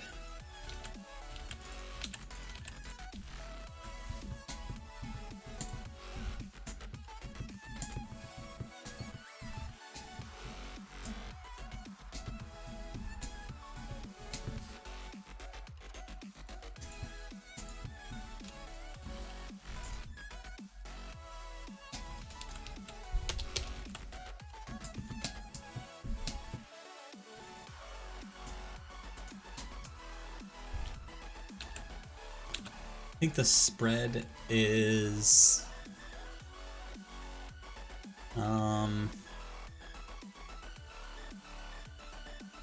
yeah, horizontal spread. That's it. Balls is number balls to create.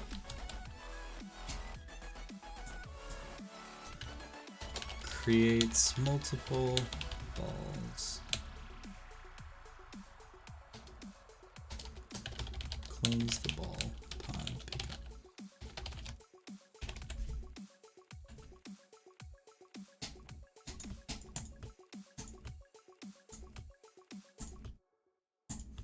Technically, I think multi-ball, I think the way multi-ball technically should work is it creates the balls at the position of the other balls, but I feel like that would cause multi-ball to get really insane, so it's fine. Like, imagine if you have like 2 balls on screen and then you split that into 5, then you have 10, and then 50, and then 250 balls, and then you have all of those balls running collision checks. Technically, I don't think the ball should be doing any collision checks. Is the ball doing collision checks? I don't remember.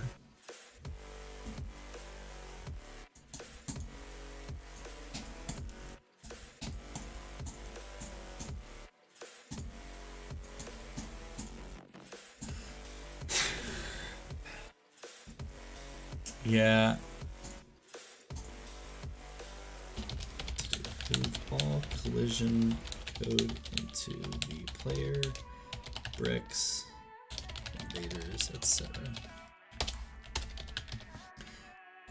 Because God, it would be more efficient to have collision checks in the item that exists fewer than all of the balls.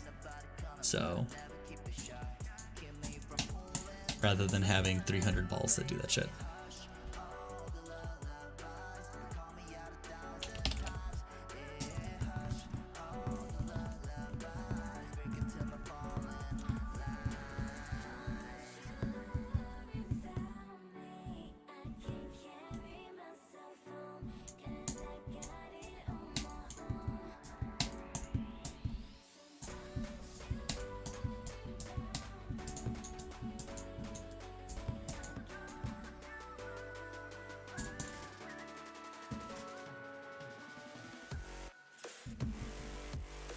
So if we trigger the wide ball,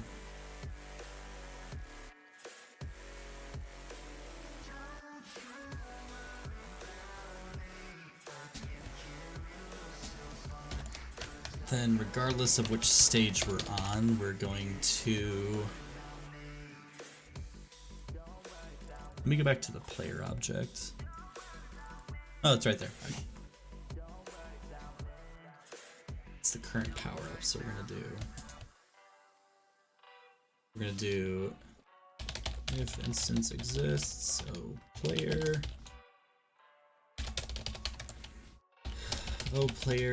dot current power ups power up dot wide equals true.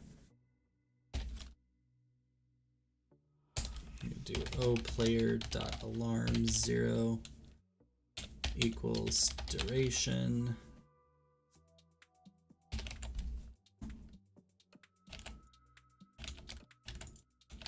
What did I do wrong?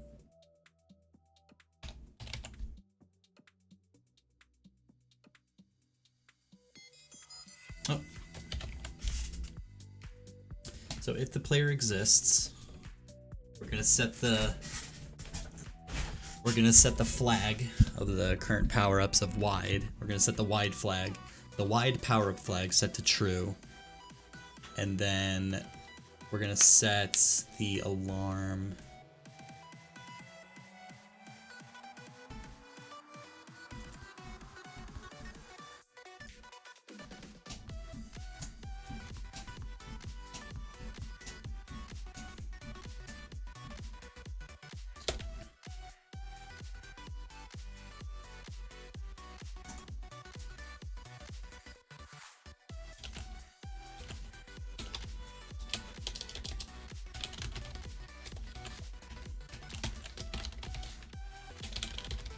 We're gonna reset the sprite and wide narrow upgrades. I say upgrades, I mean power-ups. Reset sprite.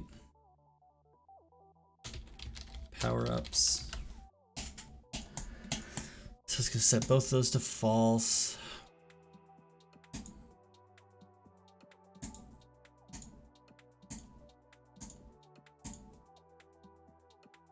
Sprite index. Mask index is going to be set to S player paddle wide.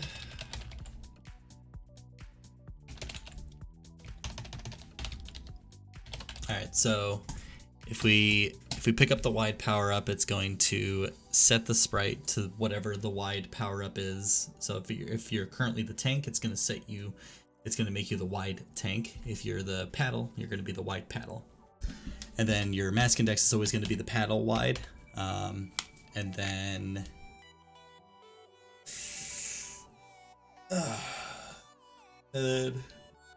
same thing with the narrow. If you pick up the narrow upgrade, if you're the tank, you're going to become the narrow tank. If you're the paddle, you're going to become the narrow paddle. And then you're going to set the collision mask to be that of the narrow paddle. And then once those get reset, we'll be there. Okay. So if we trigger the wide, we're going to set that.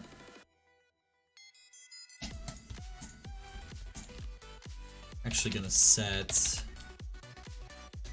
narrow to false. So if you can only have one or the other. So if you pick up the narrow one and then you pick up the wide one, it's going to disable the narrow and enable the wide one. We're just always going to set that.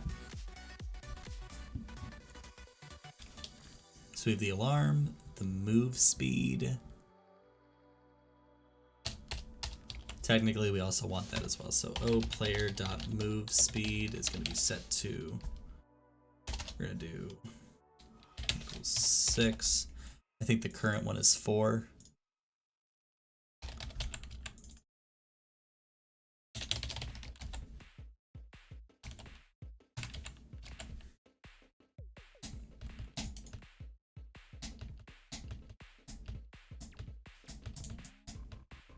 Let's make it 3. Let's slow it down. And if you're going to be narrow, we're basically going to do all of the same crap, but we're going to set narrow to true, wide to false. The alarm is going to be the duration, the move speed. We're going to, since you're narrow, we're going to go from 4 to 6. We're going to make you a little bit faster. And this is going to be a balancing act. So, duration of upgrade of power up ability effect.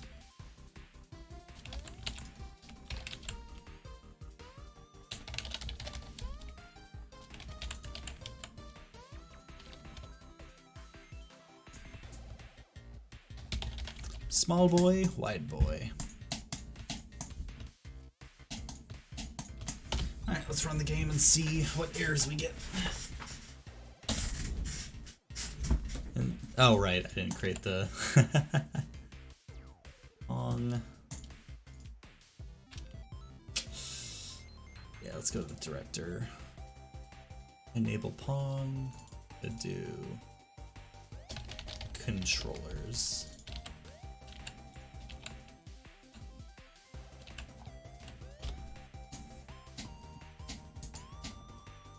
Let's actually create that. So we're going to do entities.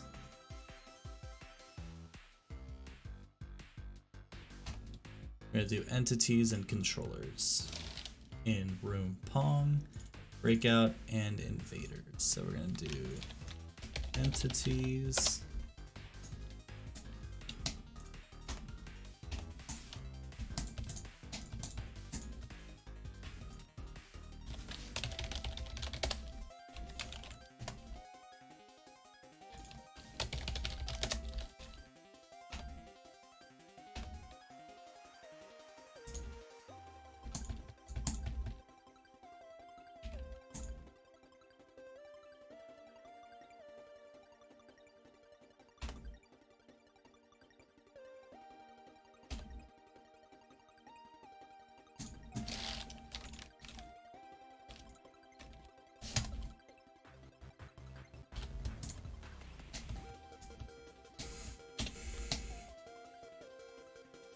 Okay, that didn't happen, so let's go to the title controller.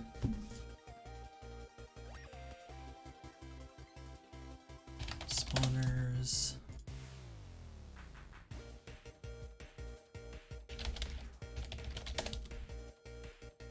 Director, title controller, mothership.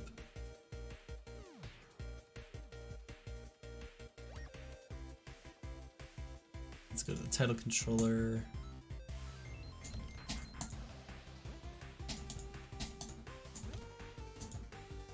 We're gonna do if instance exists, if instance exists, director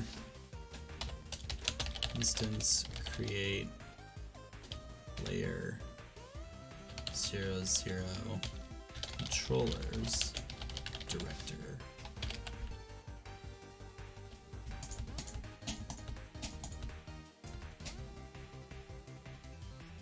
On the title, we're gonna have entities and controllers as well. That's fine.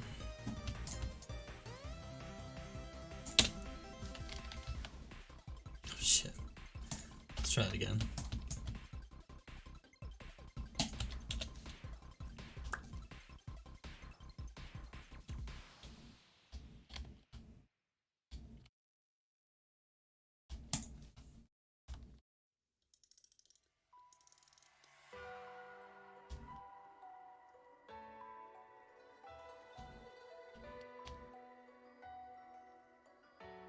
Wow, that's actually very difficult.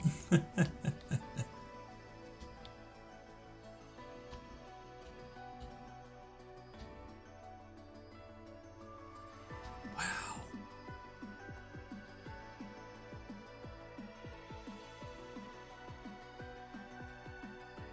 Is that on the enemy pedal?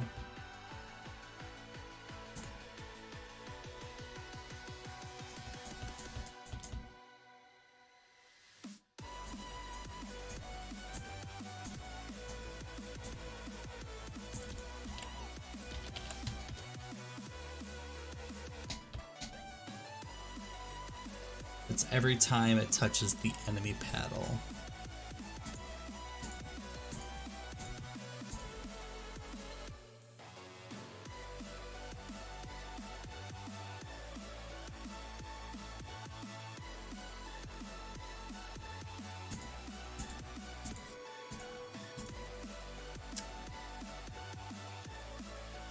Clear stages.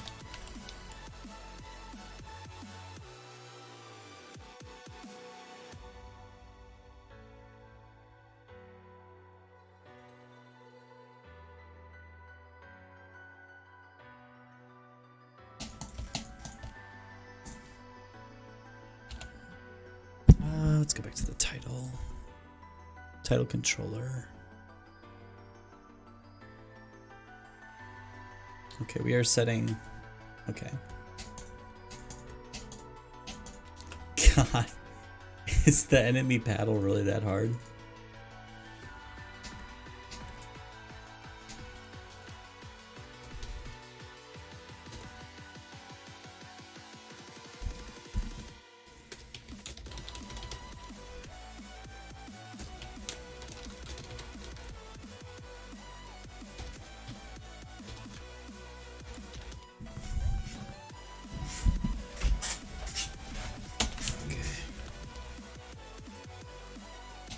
Okay, there we go. That.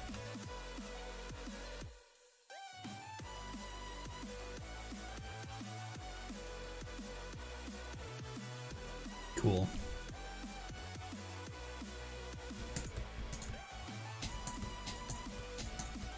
Alright, so if we go to the ball on the step event,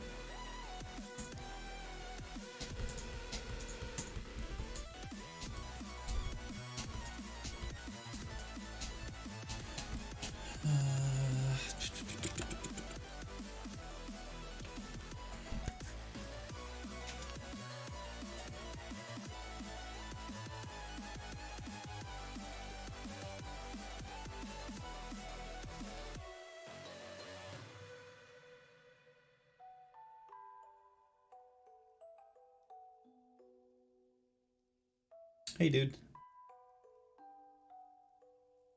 How's it going this fine Tuesday afternoon?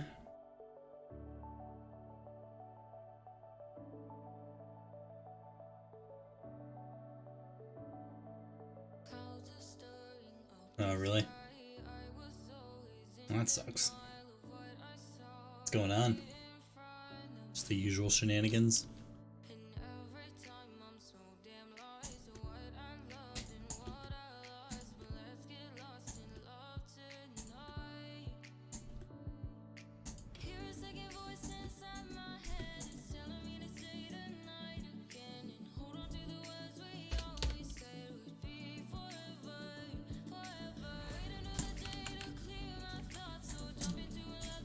Yeah, go for it. Yeah, I'm in Discord. Hit me up, dude.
Oh, this is why he has the Pong scored option.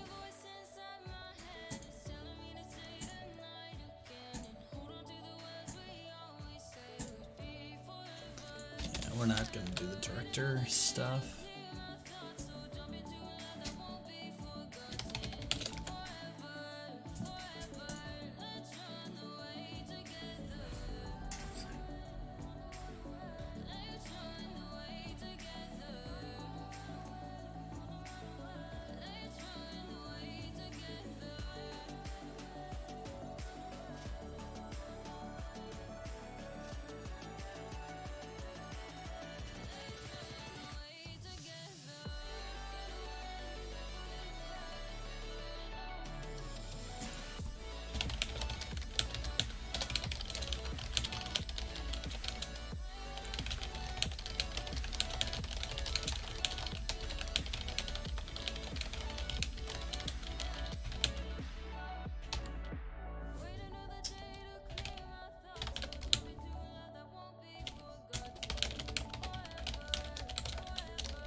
Right, so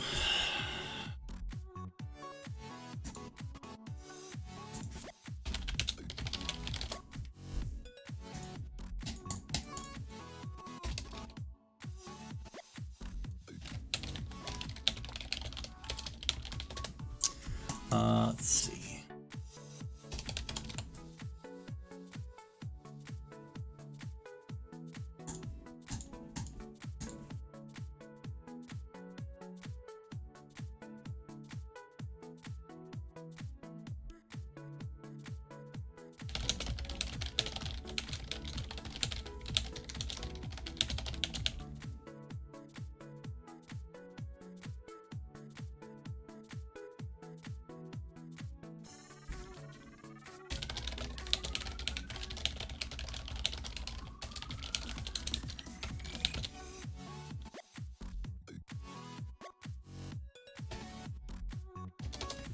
Right, so what I need to get set up now is I'm trying to think. The way that this code works is totally fine. However, it needs to be inside of this code.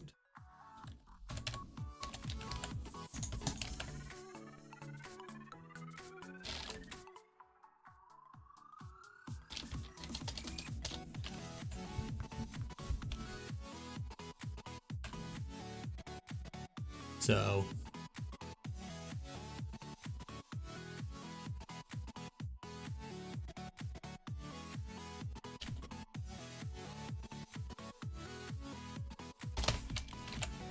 yeah, once the ball passes the enemy,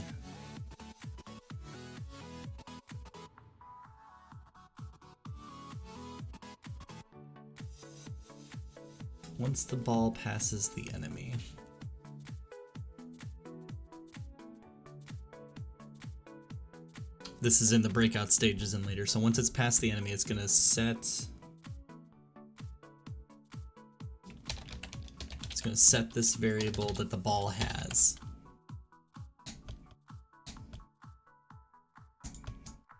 To true. This, and then show debug message. And then otherwise, if it's in the play area, it's gonna be false, as in you have not scored.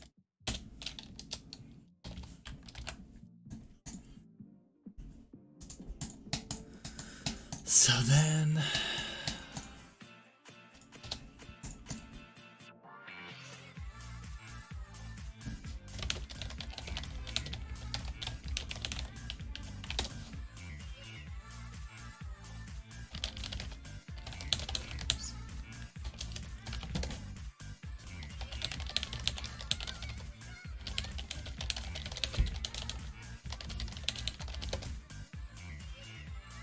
oh yeah. Hey. You what?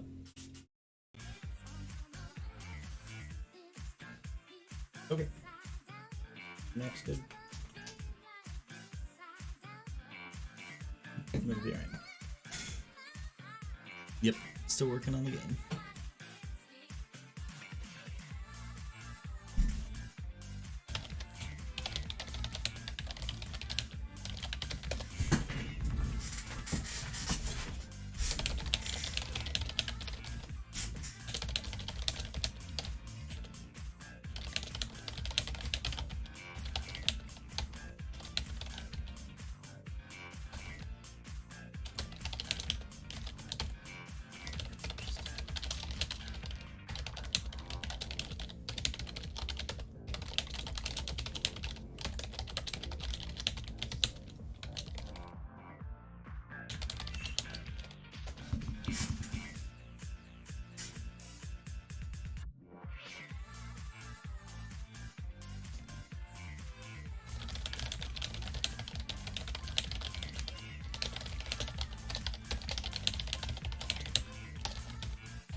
So let's see.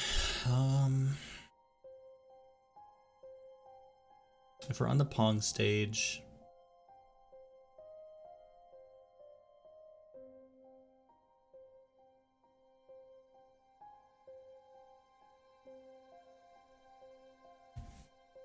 let's grab, where's that code again to check if it's behind the, yeah, this shit. And what's this else?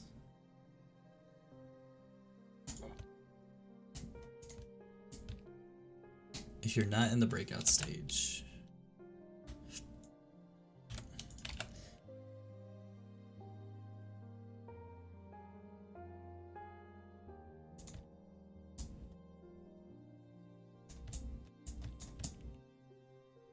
I think this, let's comment this out for now.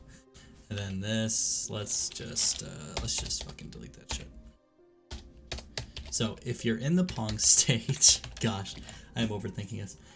If you're in the Pong stage and the ball gets behind the paddle, it's going to destroy the ball and the player's score is going to go up. Player score gonna go up. Okay. Let's see.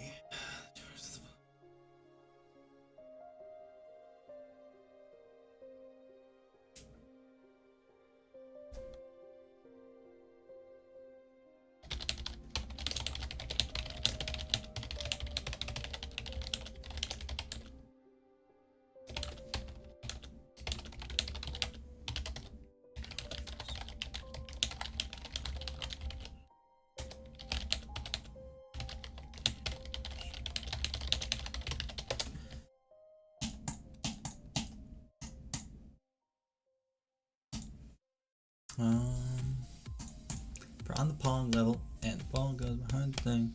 Then gonna destroy the ball and Actually, we're not even gonna do that. We're gonna do reset position. Reset ball position. We're gonna make that a function here at the end. Function reset ball position.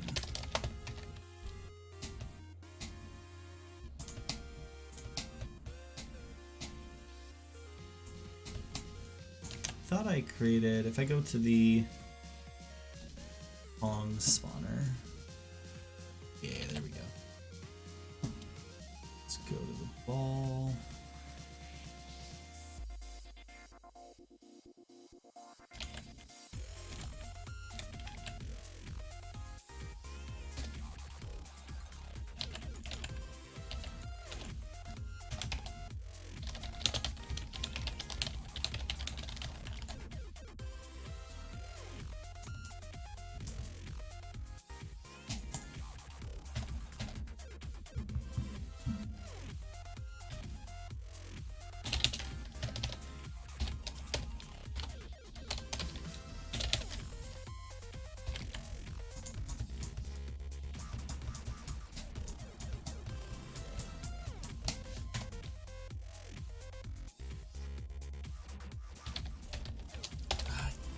Do I have a V speed?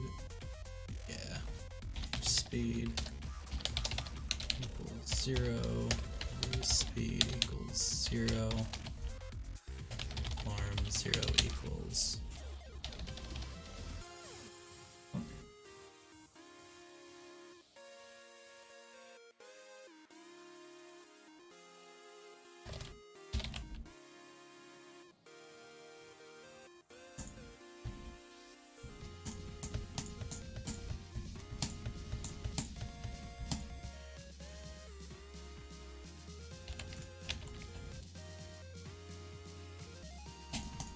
Isn't this...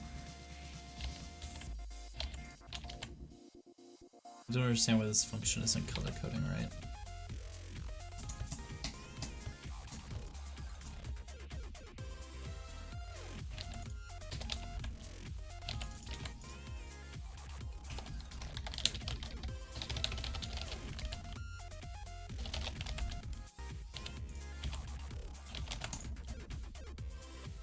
Oh, do I need the...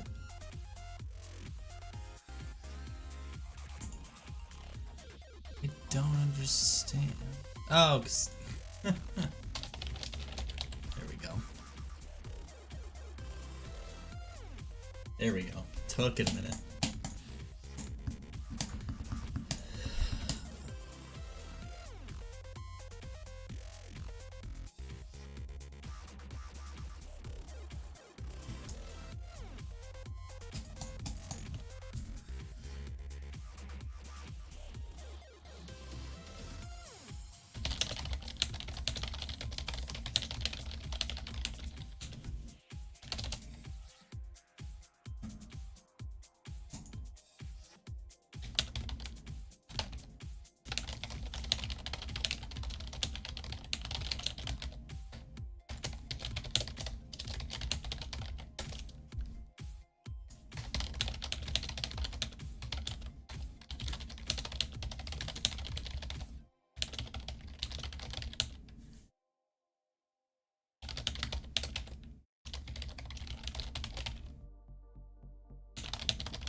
Can't spell for shit today. Okay.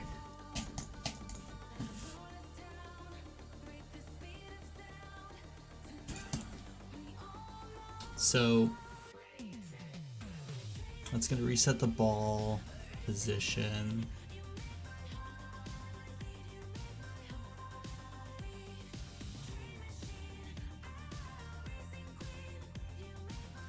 If you're not in the breakout stage. If you are in the breakout stage, then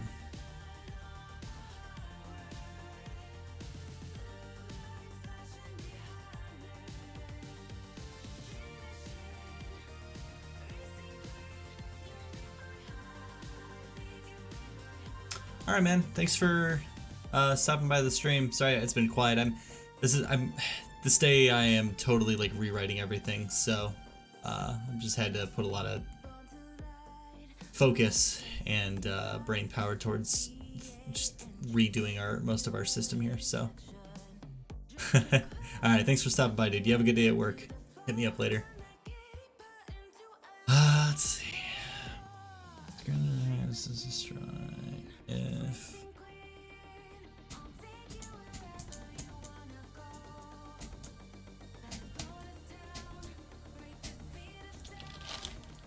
okay, this is where I need to put this code.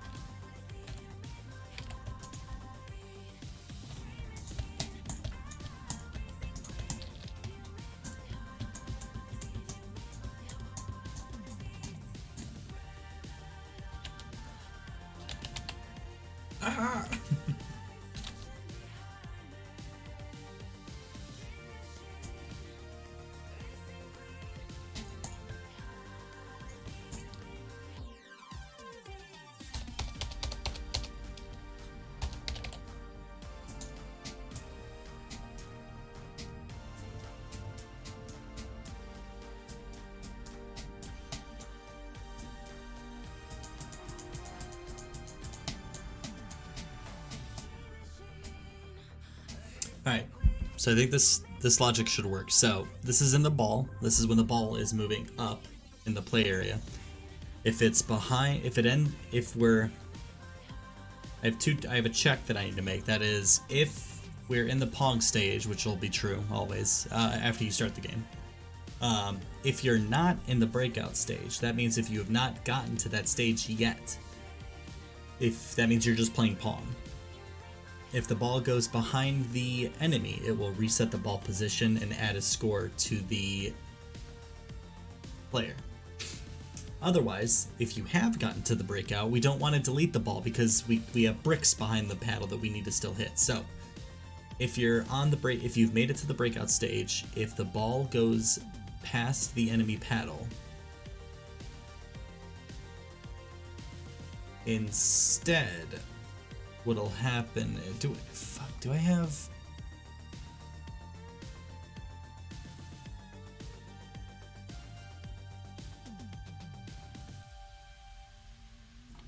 Where's the code that checks the? Where's the code that checks the?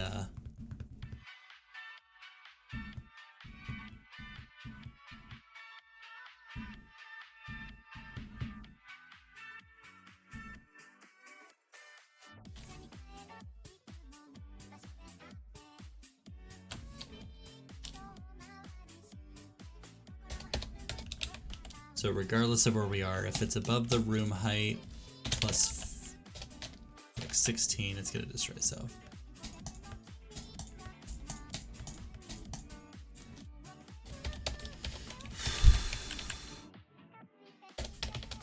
To do.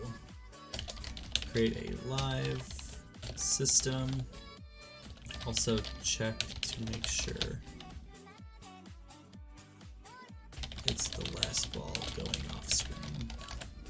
For now, it's just going to destroy itself, and there is no game over for the ball yet.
So right now the ball's just going to destroy itself if it goes past the bottom of the screen.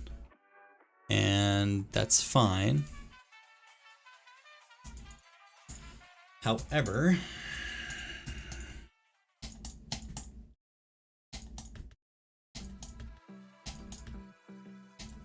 so if y is less than the margins, then it's going to bounce. So yeah, so if we're on the breakout stage, if it reaches the top of the if it reaches the top of the world, the play area, it's gonna bounce back. If it at the same time though, if it's behind the enemy paddle, it's gonna check if it has scored. If it hasn't, it's gonna set the score, it's gonna add one, and then it's gonna, that's it. Yep, that seems to be fine.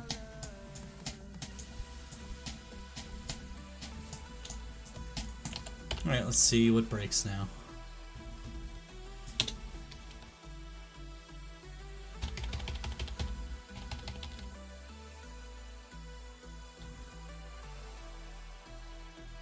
Okay.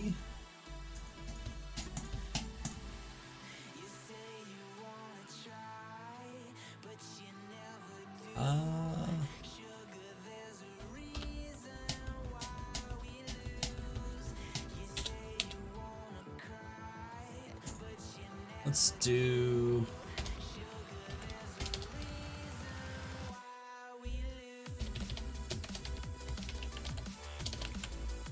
Let's do draw GUI. This is going to be debug drawing.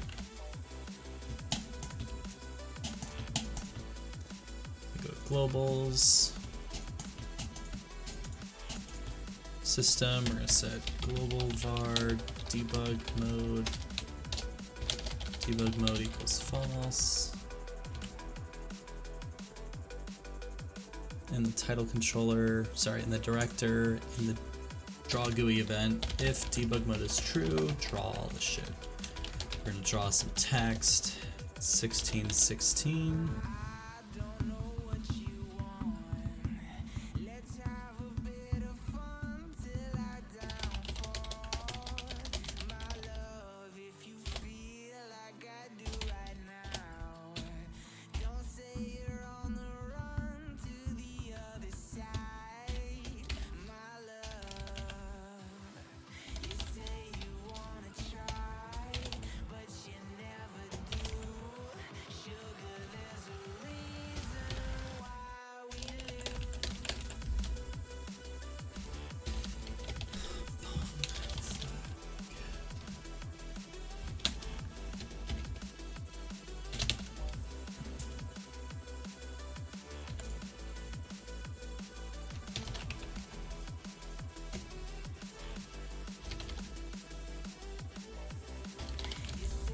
Brick, space, and centipede. 32, 38.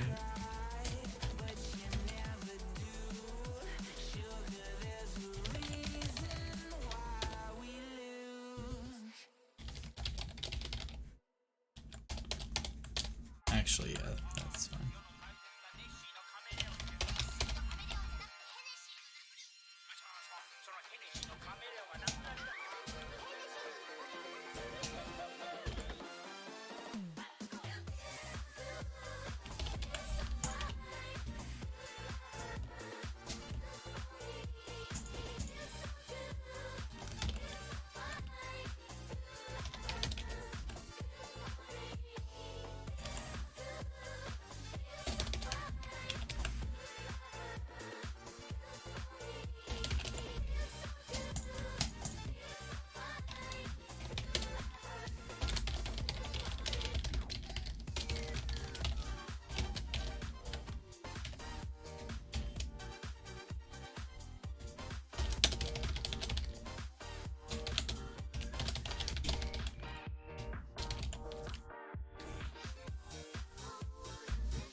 Alright. Control Paul.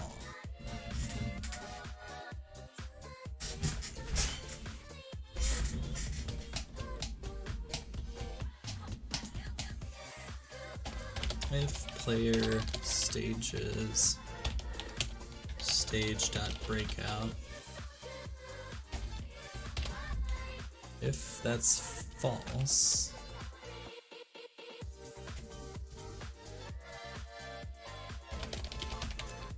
if player score is greater than or equal to 7,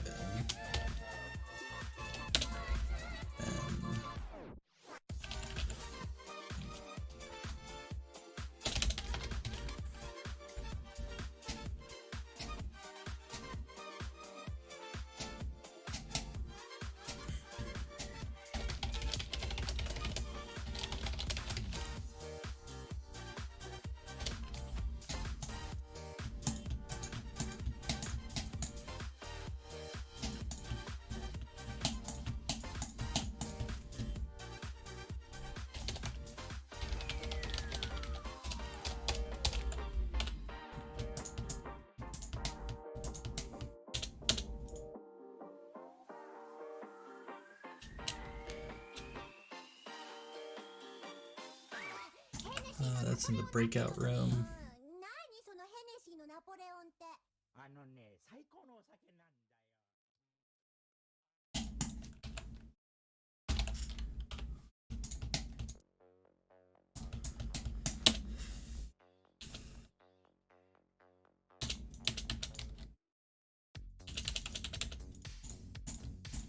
Wait, what is happening? If I go to the Pong room, do I have creation code in here? No.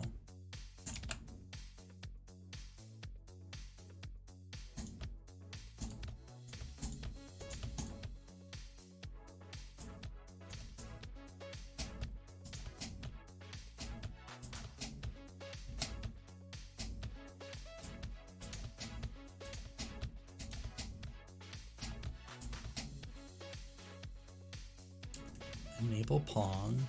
It's going to create the Pong controller, and then the breakout controller is going to be the brick spawner.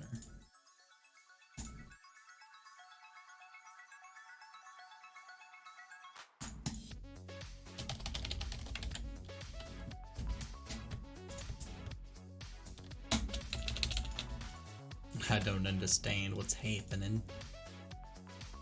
If I hit the space, it's going to set the previous room to room title. It's going to set the Pong mode to true.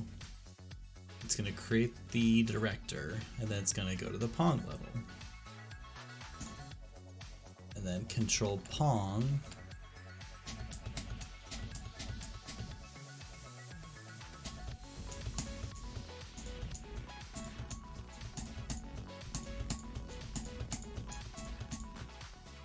Is there any control in here? No. So if player stage font equals false, breakout equals false, the player score is greater than 7, player's stage will be set to true, then go to room breakout.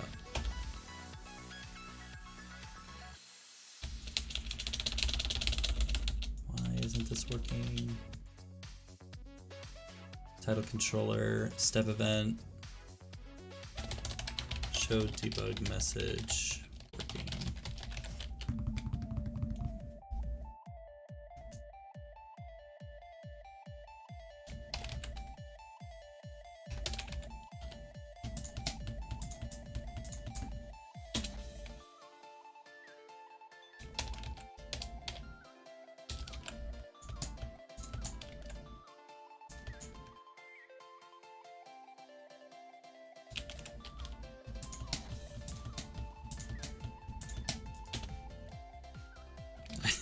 I don't understand what's happening. The director.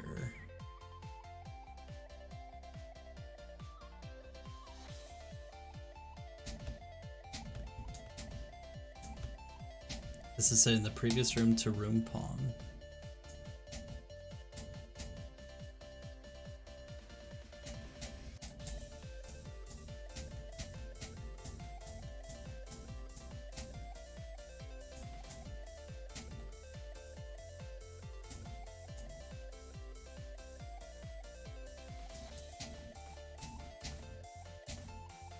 Spawner Pong. All this is going to do is create the enemy paddle and the right.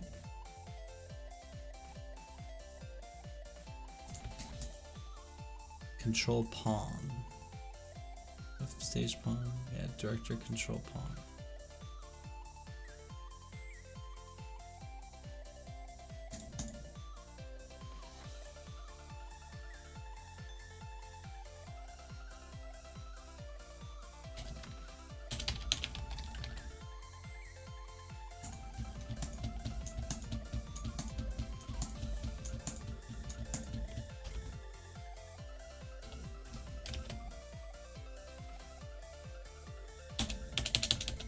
I don't understand what's happening. Let's create a breakpoint and then go into debug mode. Woo.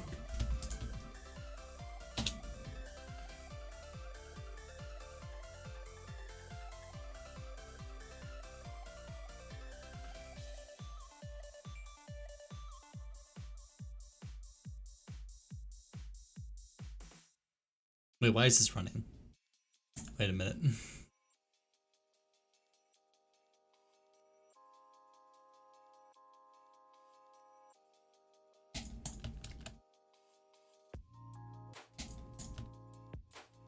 No, wait.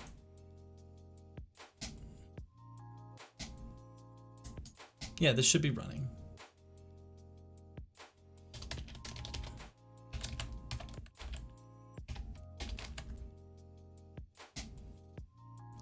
Oh. I see what I did wrong. Easy fix.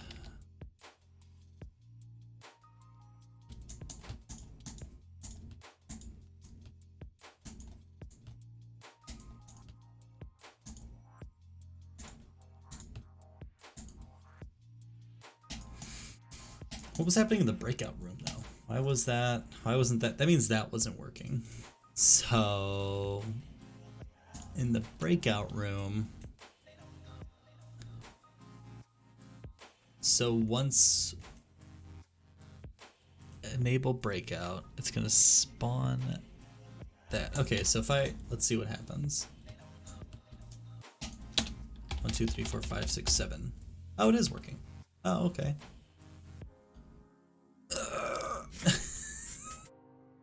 Yeah, you know what? I need to find all instances of player score case sensitive.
Hold on.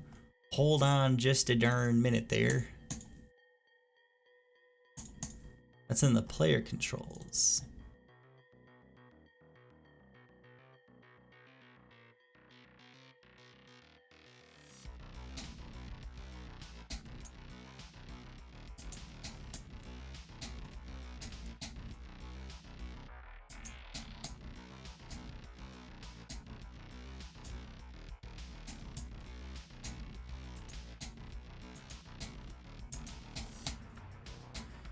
Okay, so where's the power up? Power ups. It's gonna be yellow.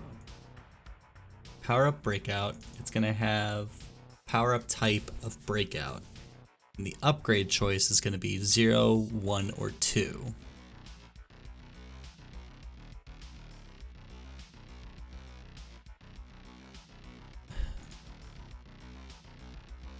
Get me to the player.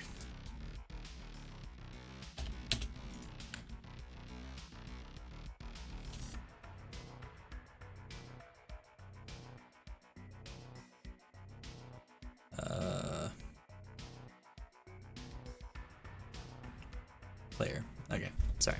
So it's either gonna be 0, 1, or 2. If it's 0, it's multi-ball. No, if it's, yeah, it's wide and narrow. Yeah, so I was right.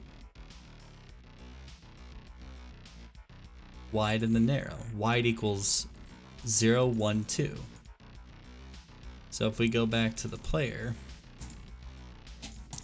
0 should trigger parent power-ups.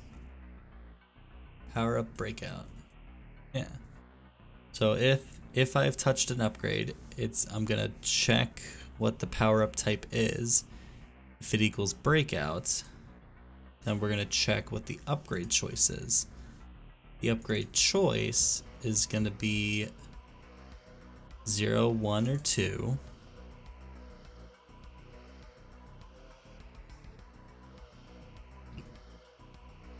It's 0.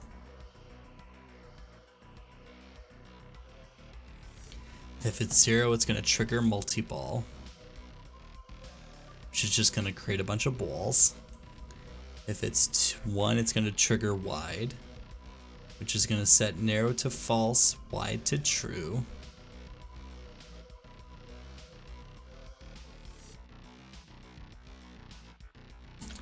I don't understand why this isn't working.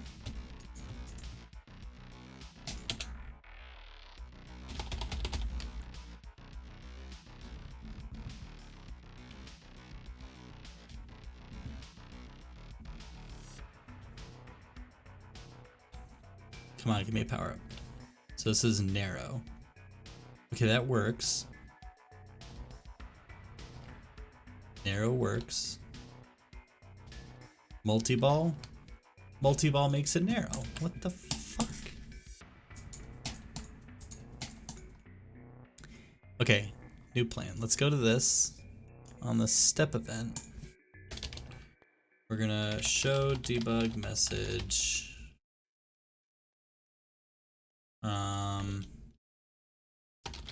Upgrade choice.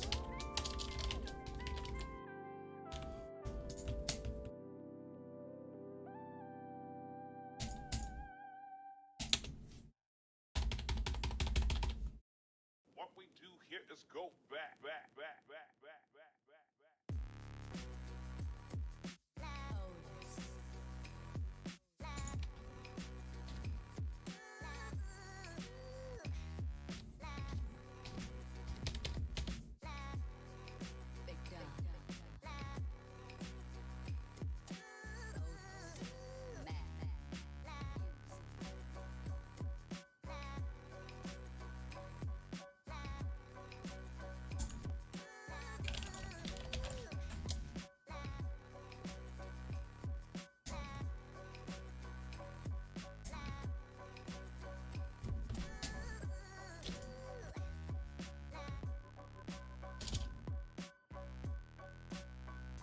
I don't get why these are here. We know how for loops work.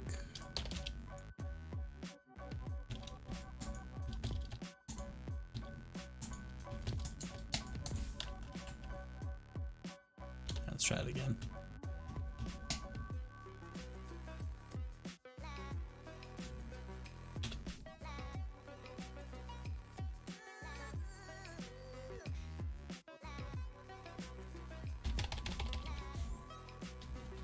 Okay. No upgrade. Narrow, so that's 2. That equals 2.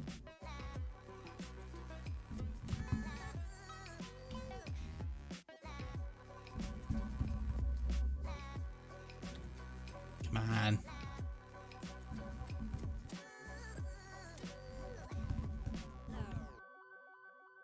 No, I'm not gonna get any upgrades.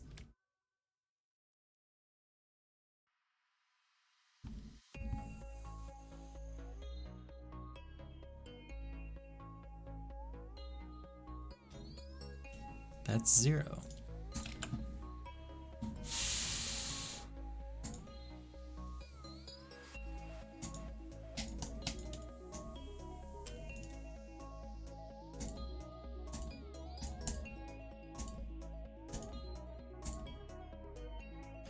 Oh, I'm not breaking.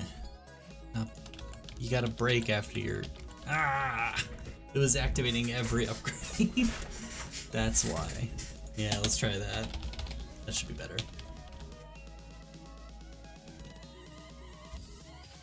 Multi-ball. There we go.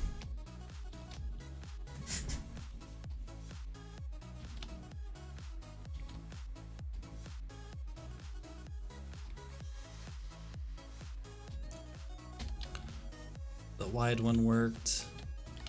Ooh.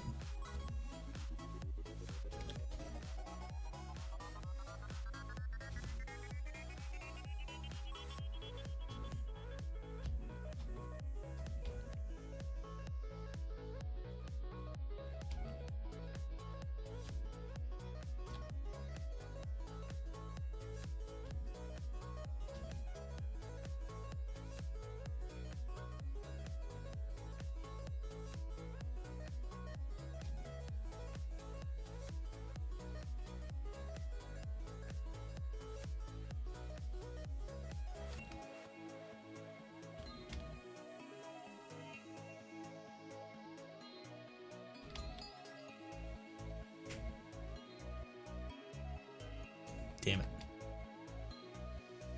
Wide boy. You're slower. Maybe we should make it. Maybe we should just make it so you're the same. You move the same speed.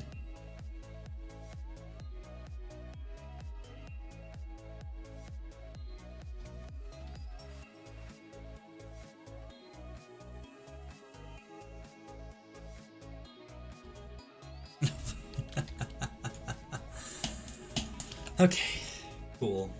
Yeah, let's do that. So when you're wide, we're not going to adjust we're gonna keep it the same speed, which is 4.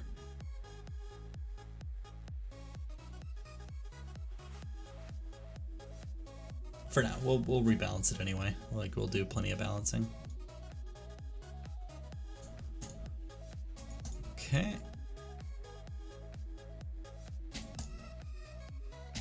Now, when I break everything, alright, I know stuff's gonna break when I get to the Space Invaders level. Oh my god. All the bricks broke. Dropped. That's fucking hilarious. Alright. Let's go to the director.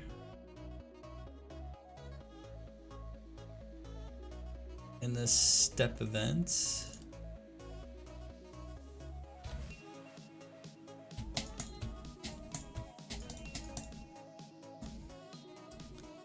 In the control breakout function, I'm gonna check if we're not in the invaders section, if instance count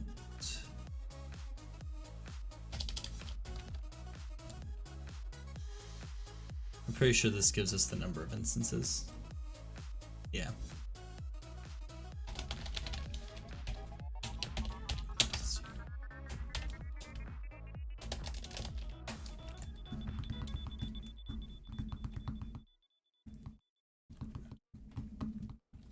Then we're gonna set to true. And we're gonna go to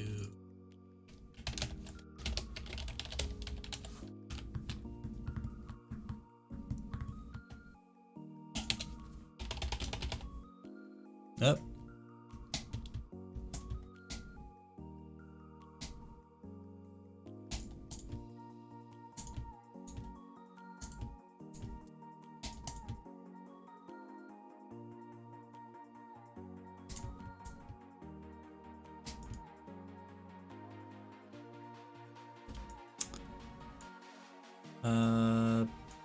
Let's put this in the end step event.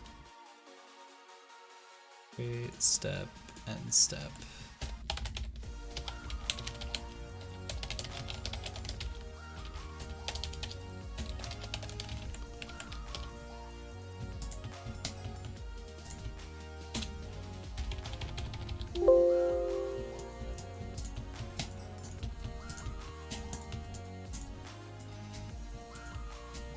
We shouldn't be going to the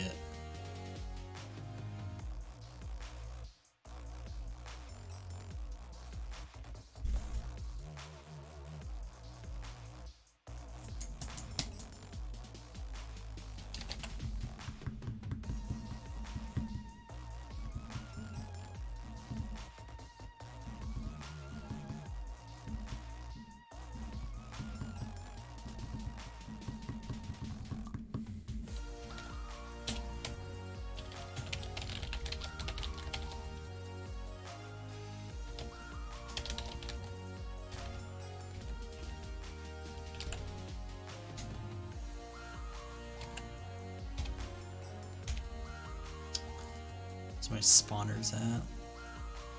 Oh, spawner brick.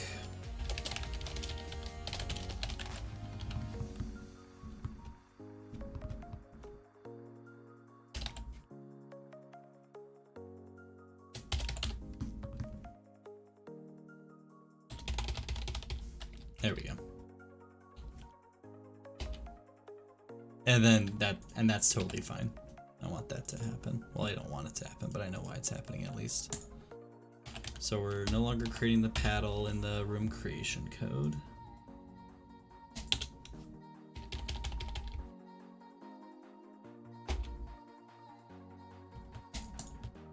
Spawner invader.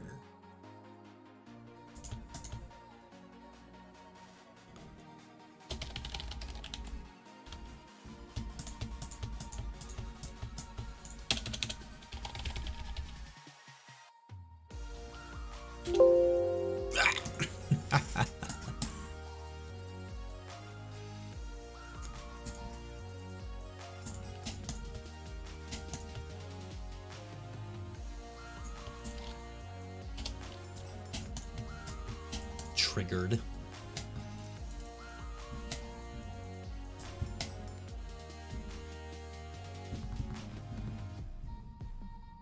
Move towards O player.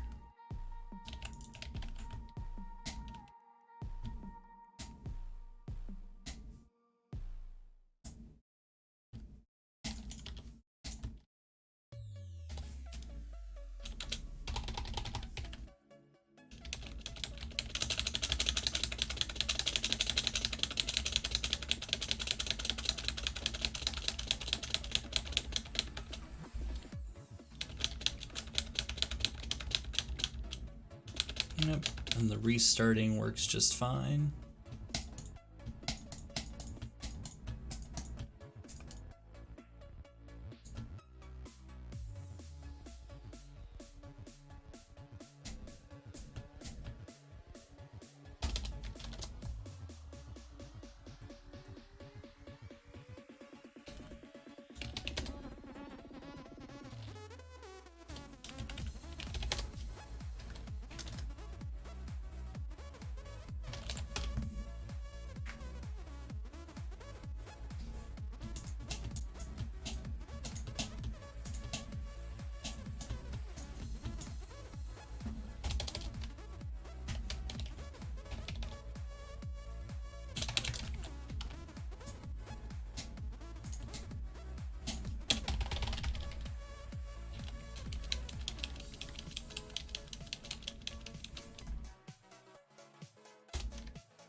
So when there's not that many Space Invaders, obviously they shoot less often, which I guess makes sense.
Let's go to the director.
Let's see, 64.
Damn it.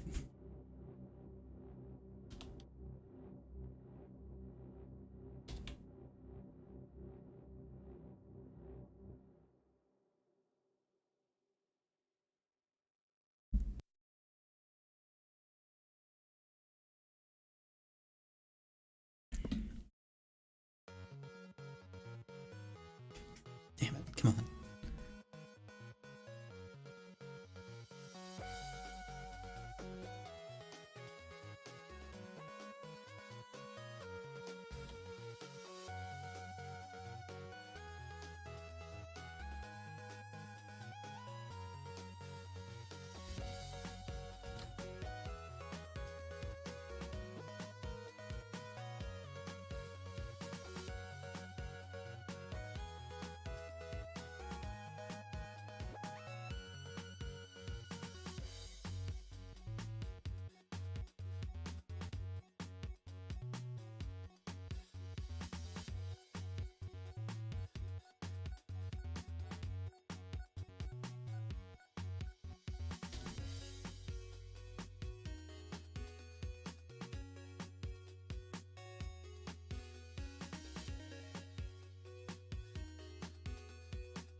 Need to get an upgrade to test the multi-ball feature out. For fuck's sakes.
Should just create a debug button that just creates an upgrade.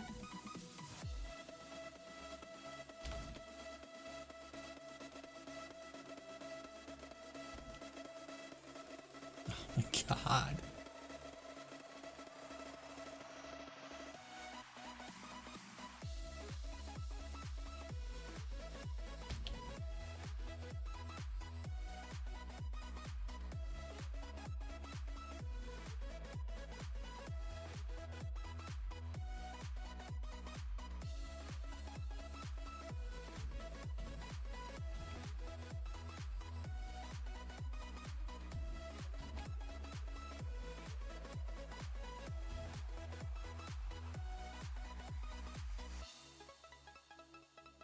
Please just give me an upgrade.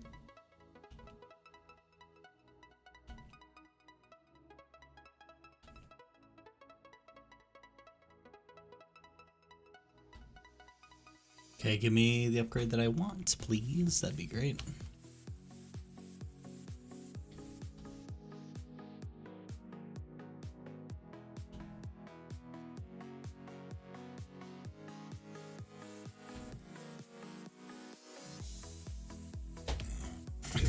Come on. Give me a multi-ball, please.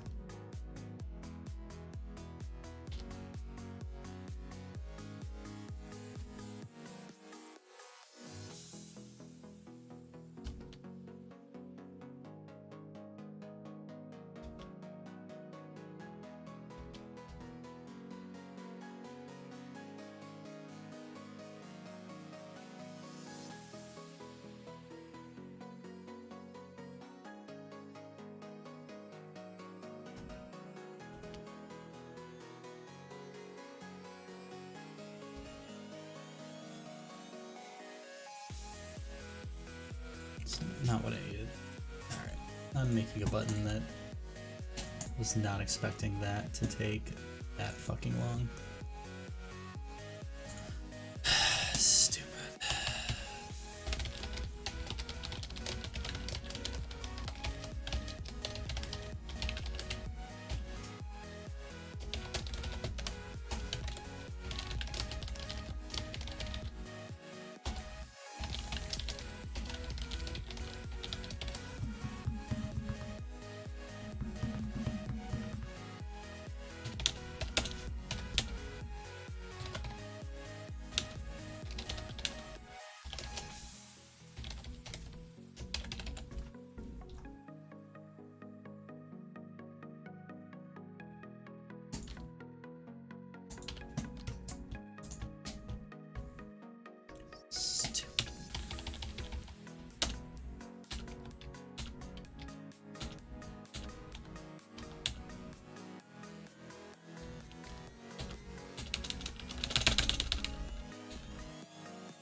Let's see. So, if I feel like I should at this point start working on the art. I think pretty sure. So I do this. Oh right, the space bar is spawning in the right. Let me just comment this crap out. So the logic to make when if room equals room invaders,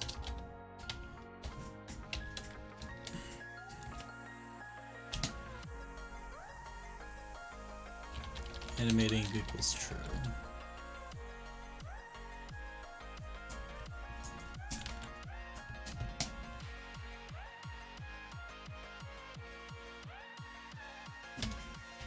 Done animating equals false.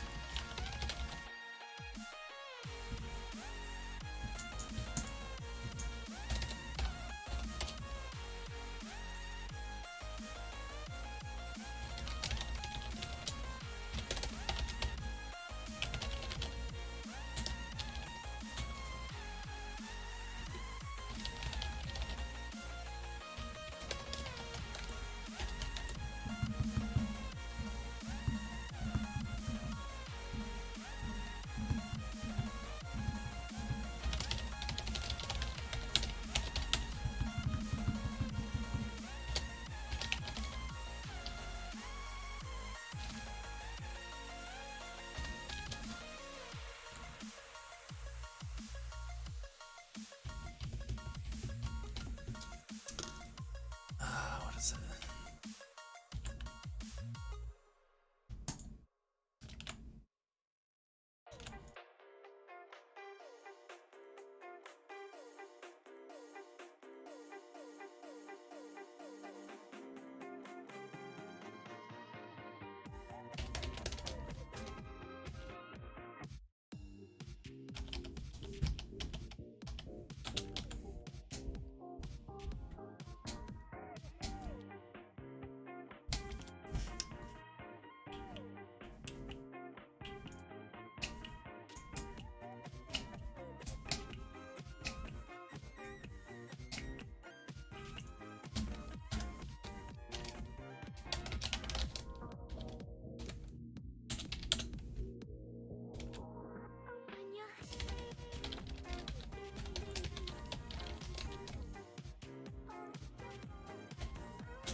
Writing text does not.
I gotta get the transition effect in, so when you start the Space Invaders level, you'll be a paddle, but then you'll turn into the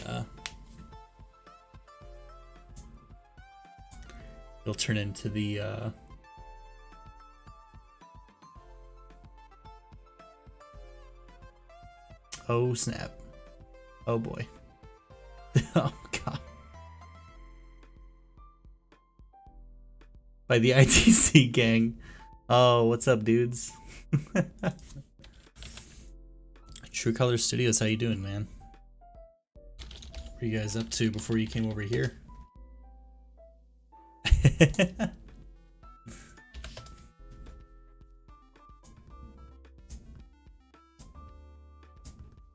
Good, good. Just working on yield.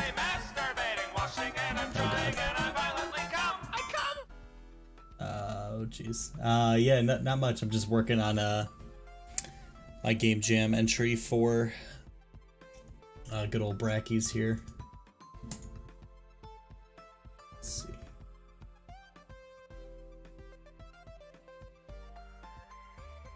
Attack combos. Oh, so are you doing a fighting game for your entry?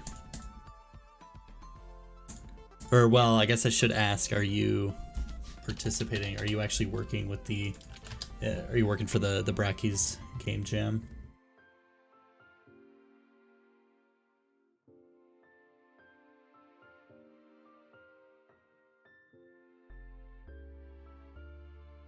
Oh, gotcha, gotcha. So this is a game that you've been working on then. So you're making a fighting game, I assume, with combos and whatnot. That sounds kind of cool.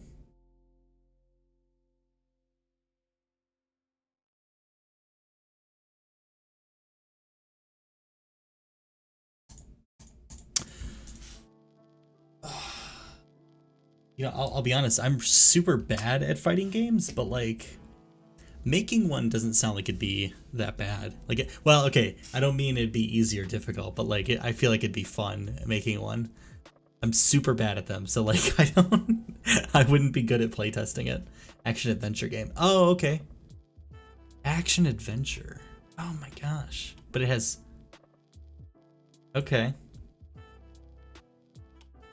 attack combo. Gotcha. You were using Tekken as a reference. Okay, yeah, Tekken's definitely a fighting game. So like, what engine are you working in? Hey, thanks for the follow. Yeah, what engine are you working in then to make that?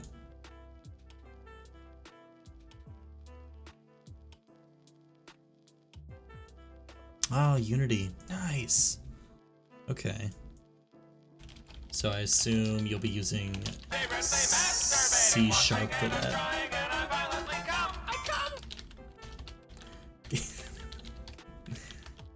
So with Unity, you're using, I assume you're using C# for your language. So I'm trying to like a picture. So it's been a minute since I've used Unity. They have that Axis system. Yeah, it's a dumb YouTube video. It's just a really really old video. Okay, so it's gonna have like, since you're using a sprite, I assume it's gonna have more of a like a low res style to it. Nice. Well, I've decided to enter the Brackeys tournament here, and 2 days ago we brainstormed. I'm working with a buddy of mine, but he's currently not here. But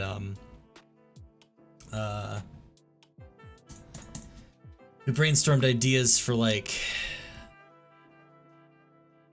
you know, the theme. If you kept up with it though, the theme is I think it's like "Let There Be Chaos" or something. So basically, we've interpreted that. A lot of people have interpreted that as like, yeah, let's make a bullet hell, or something like that. And our initial thought was let's make a game that's kind of like a bullet hell, but instead we a lot of people were coming up with that idea. So we're like, all right, let's try to differentiate that a little bit. So instead, what we decided on, came up with a couple ideas. We decided on making like an arcade clone, sort of. And so we started, we're imagining like, what if we had like an arcade game where you're going through all the different classic arcade titles like Pong, Breakout, Galaga, but instead of just like switching games, we're slowly adding features from those other games all at once. So like, you're playing the game, you'll be playing a game of Pong. It's a normal game of Pong. After you reach a certain score, all of a sudden bricks start to appear. Then you have to, the ball that you've now been trying to get into the goal is now something you have to get to the bricks, but still the paddle's there. So the paddle is still trying to block your ball. And then at some point, you know, invaders are going to come in from like Space Invaders and start shooting you. And it's slowly going to turn into a bullet hell. You're going to have so many different things that you're going to have to avoid. Thanks. Yeah, we thought it was the best idea that we came up with. We came up with a few, but we're like, yeah. So the other ideas, we were thinking of doing like an infinite runner that got more difficult. Things got faster. We were thinking of maybe doing a top-down dungeon game. Can I? Let's do this. Okay. So we were thinking of if we're gonna do like a roguelike. I don't know if you guys have ever played Binding of Isaac, but those kinds of games are typically gonna be, or like Hotline Miami. Those are pretty fast-paced and chaotic. Oh, Hotline Miami! I didn't even think about Hotline Miami when we first started brainstorming. That would have been a really good idea too. But yeah, basically anything with like fast-paced gameplay, a lot of stuff to avoid. That's kind of what we've decided on. So it's day 3. I'm in the middle of rewriting all of the code that we since created, because day 1 and 2 was basically, you know, barf out the mechanics, get that stuff out there. make sure it's all down in place. There might be a bunch of bugs and everything, and so it's day 3. I've been looking at the code. I'm like, I don't like how any of this works. I like how it works, but I don't like having a code around it. So I'm making stuff more just easier to work with.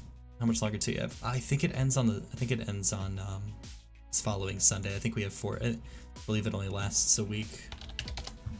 Let me double check. Pretty sure it's just a week.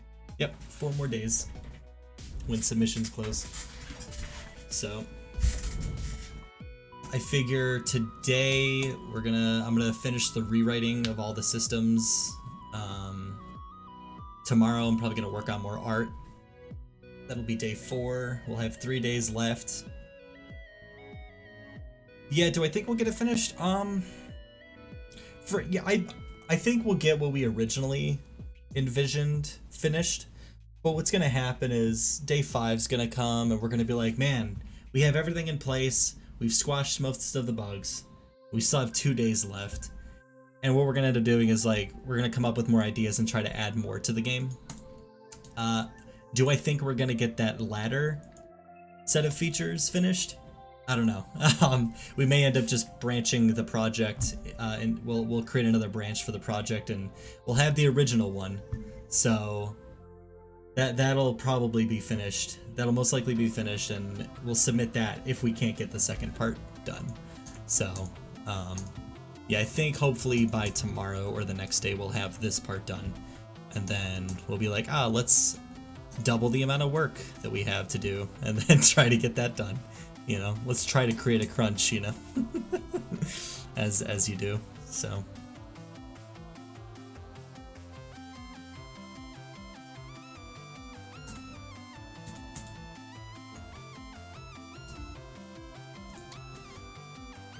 right now I'm working on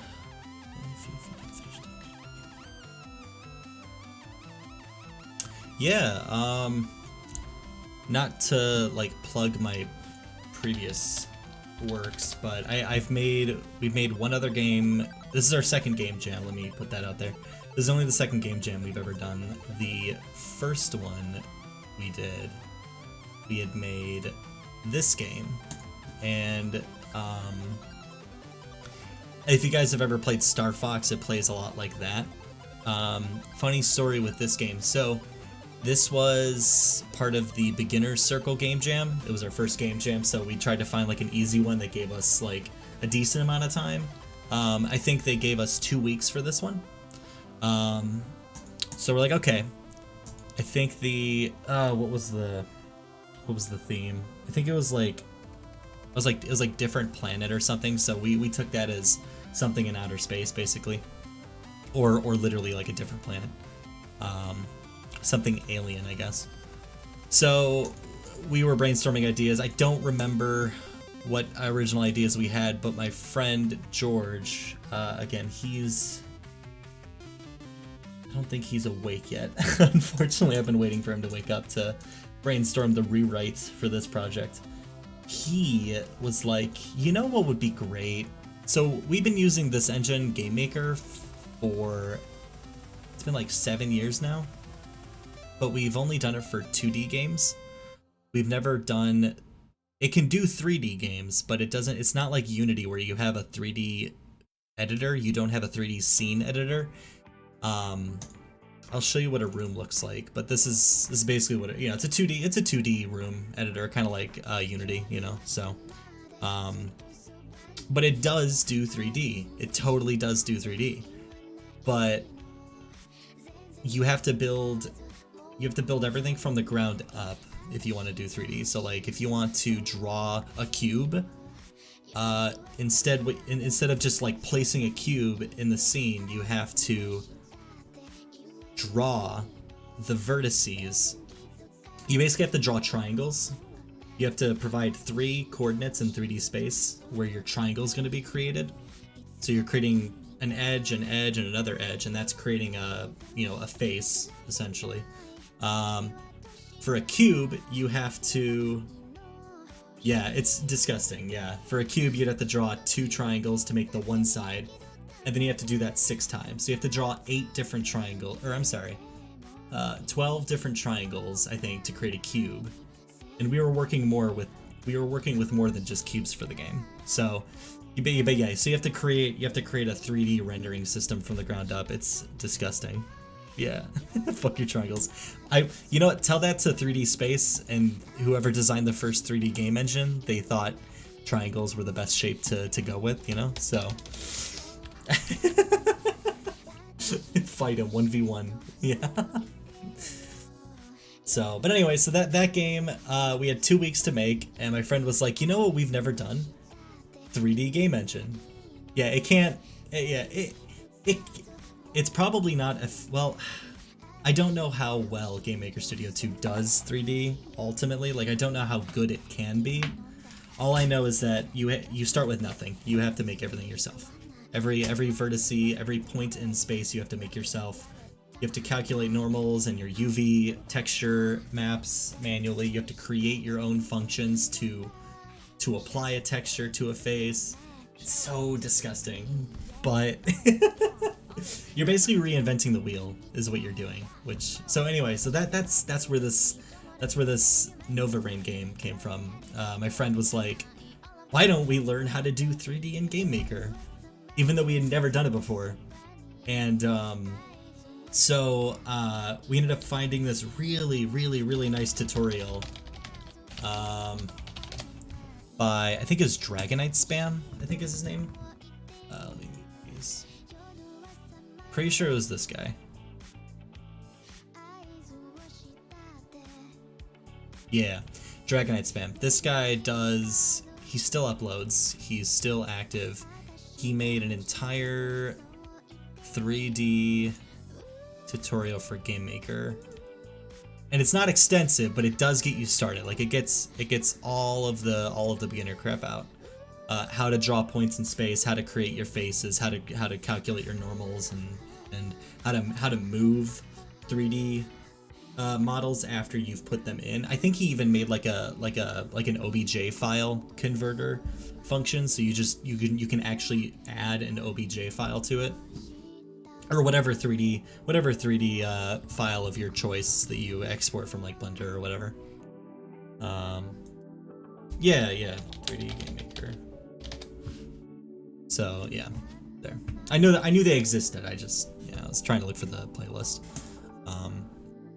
So we used this, and with that tutorial we learned how to do 3D in Game Engine within like a week, and then we were able to get like a fully fledged Star Fox clone. It wasn't super crazy. It didn't have all the features we wanted, but we ended up crunching that in 2 weeks, and I think we got third place in that jam too. So everyone else thought it was good enough for third place, which I'm cool with. I didn't think we were gonna place at all with it because it was so rudimentary, but yeah. Now there are 10,000 people participating in this game jam. I'm not making this game to be a winner, but I don't think we're gonna do much. Yeah, there's about 10,000 people. There might be more, because now that the jam started, more people may have joined. 10.8 thousand, so about 11,000. So almost 1,000 more people have joined since it started. So yeah, the voting process is gonna take forever. There are so many games that have to. I mean, that's assuming all 11,000 people get a finished prototype working at least, and then choose to submit it. Yeah, it's gonna be gross. I'm gonna be in the submissions page, like playing through as many as I can to see what else other people have made. I'm part of the Discord too, and people they've been sharing screenshots of what they're making, and people do some crazy stuff. Like there are some people that are just so dang good at making games. It's insane. Then again, I don't know if they're working with a team, if it's like solo people, but man, people are cracking open like Unreal Engine, and I'm like, what, are you kidding me? With like ray tracing and like multi-100,000 sided meshes, or with meshes with like hundreds of thousands of tries, and everything just looks so good. And I'm like, oh my gosh, I don't even know how to do C++, let alone the blueprint system in Unreal. But people are doing it. It's crazy. Seriously, yeah, making a game in Unreal in 1 week sound like a polished, like a well polished title, like that has a little like that matches the theme. Ah, yeah, that is the one nice thing about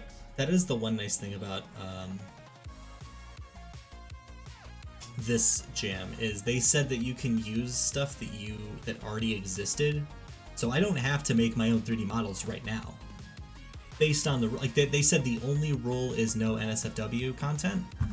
Makes sense, but they didn't mention any of the rules. They were just like, here's the theme. Any genre you want, you can use any assets, any music, sounds, videos, models, texture, like anything can have it. It could have already existed. Like, you don't have to make everything during the jam. So I guess that could make Unreal Engine a little more easier.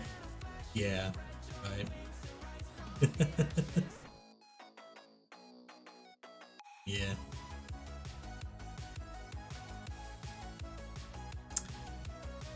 But still, I have over here, I have Unreal, I have the Cry engine, I got freaking Unity, Game Boy Studio, and Game Maker, and I think I have Godot installed somewhere as well, but I've yet to actually fully flesh out 3D math. 3D game development is hard. It gets very difficult very quickly. So that's why we're sticking with 2D. If we only have a week to make something, I'm not even gonna screw with 3D physics and math yet. Can't. It's too much. Yeah, for sure. Yeah, thanks for the raid. That was really nice. That was really great to see. Yeah, just game development can be very boring, so feel free to just hang out if you guys would like. But I appreciate you guys stopping by and seeing what's what.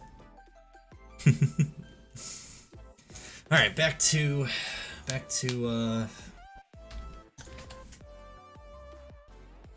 yeah, it was it was a little tiny raid. It was really nice. It was really great. Back to animating the player.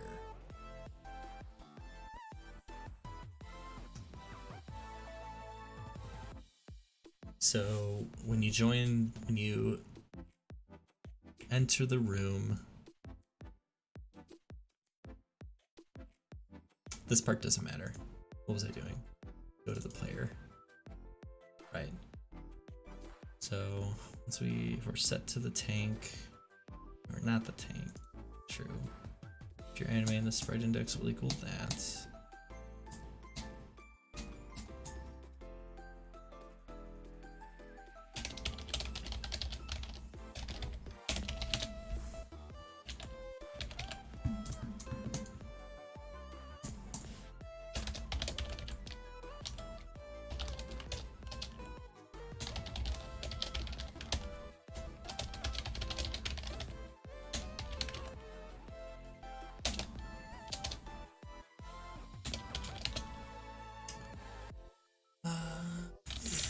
Index is equal to which number? So once you reach the end of the animation, sprite index animating will be set to false. Sprite index set to image speed will be set to 0. Image index will be set to 0, and sprite index will be set to as player tank normal.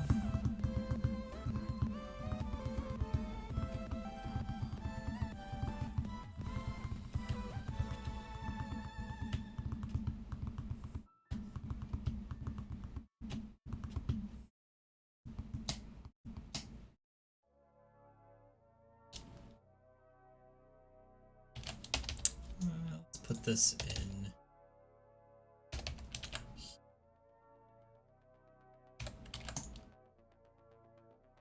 Take this out.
I think I can delete this.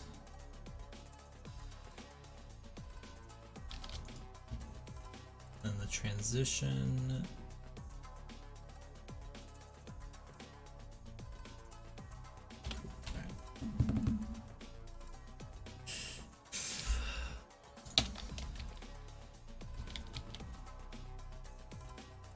Background art is temporary. That's, you know, margins and all that stuff. So, 1 second.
Okay, I'm gonna take a quick lunch break. I'm not sure how long we're gonna be, so I'm gonna go ahead and end the stream for who knows how long. It shouldn't be more than like 30 minutes to maybe an hour, but we'll see. I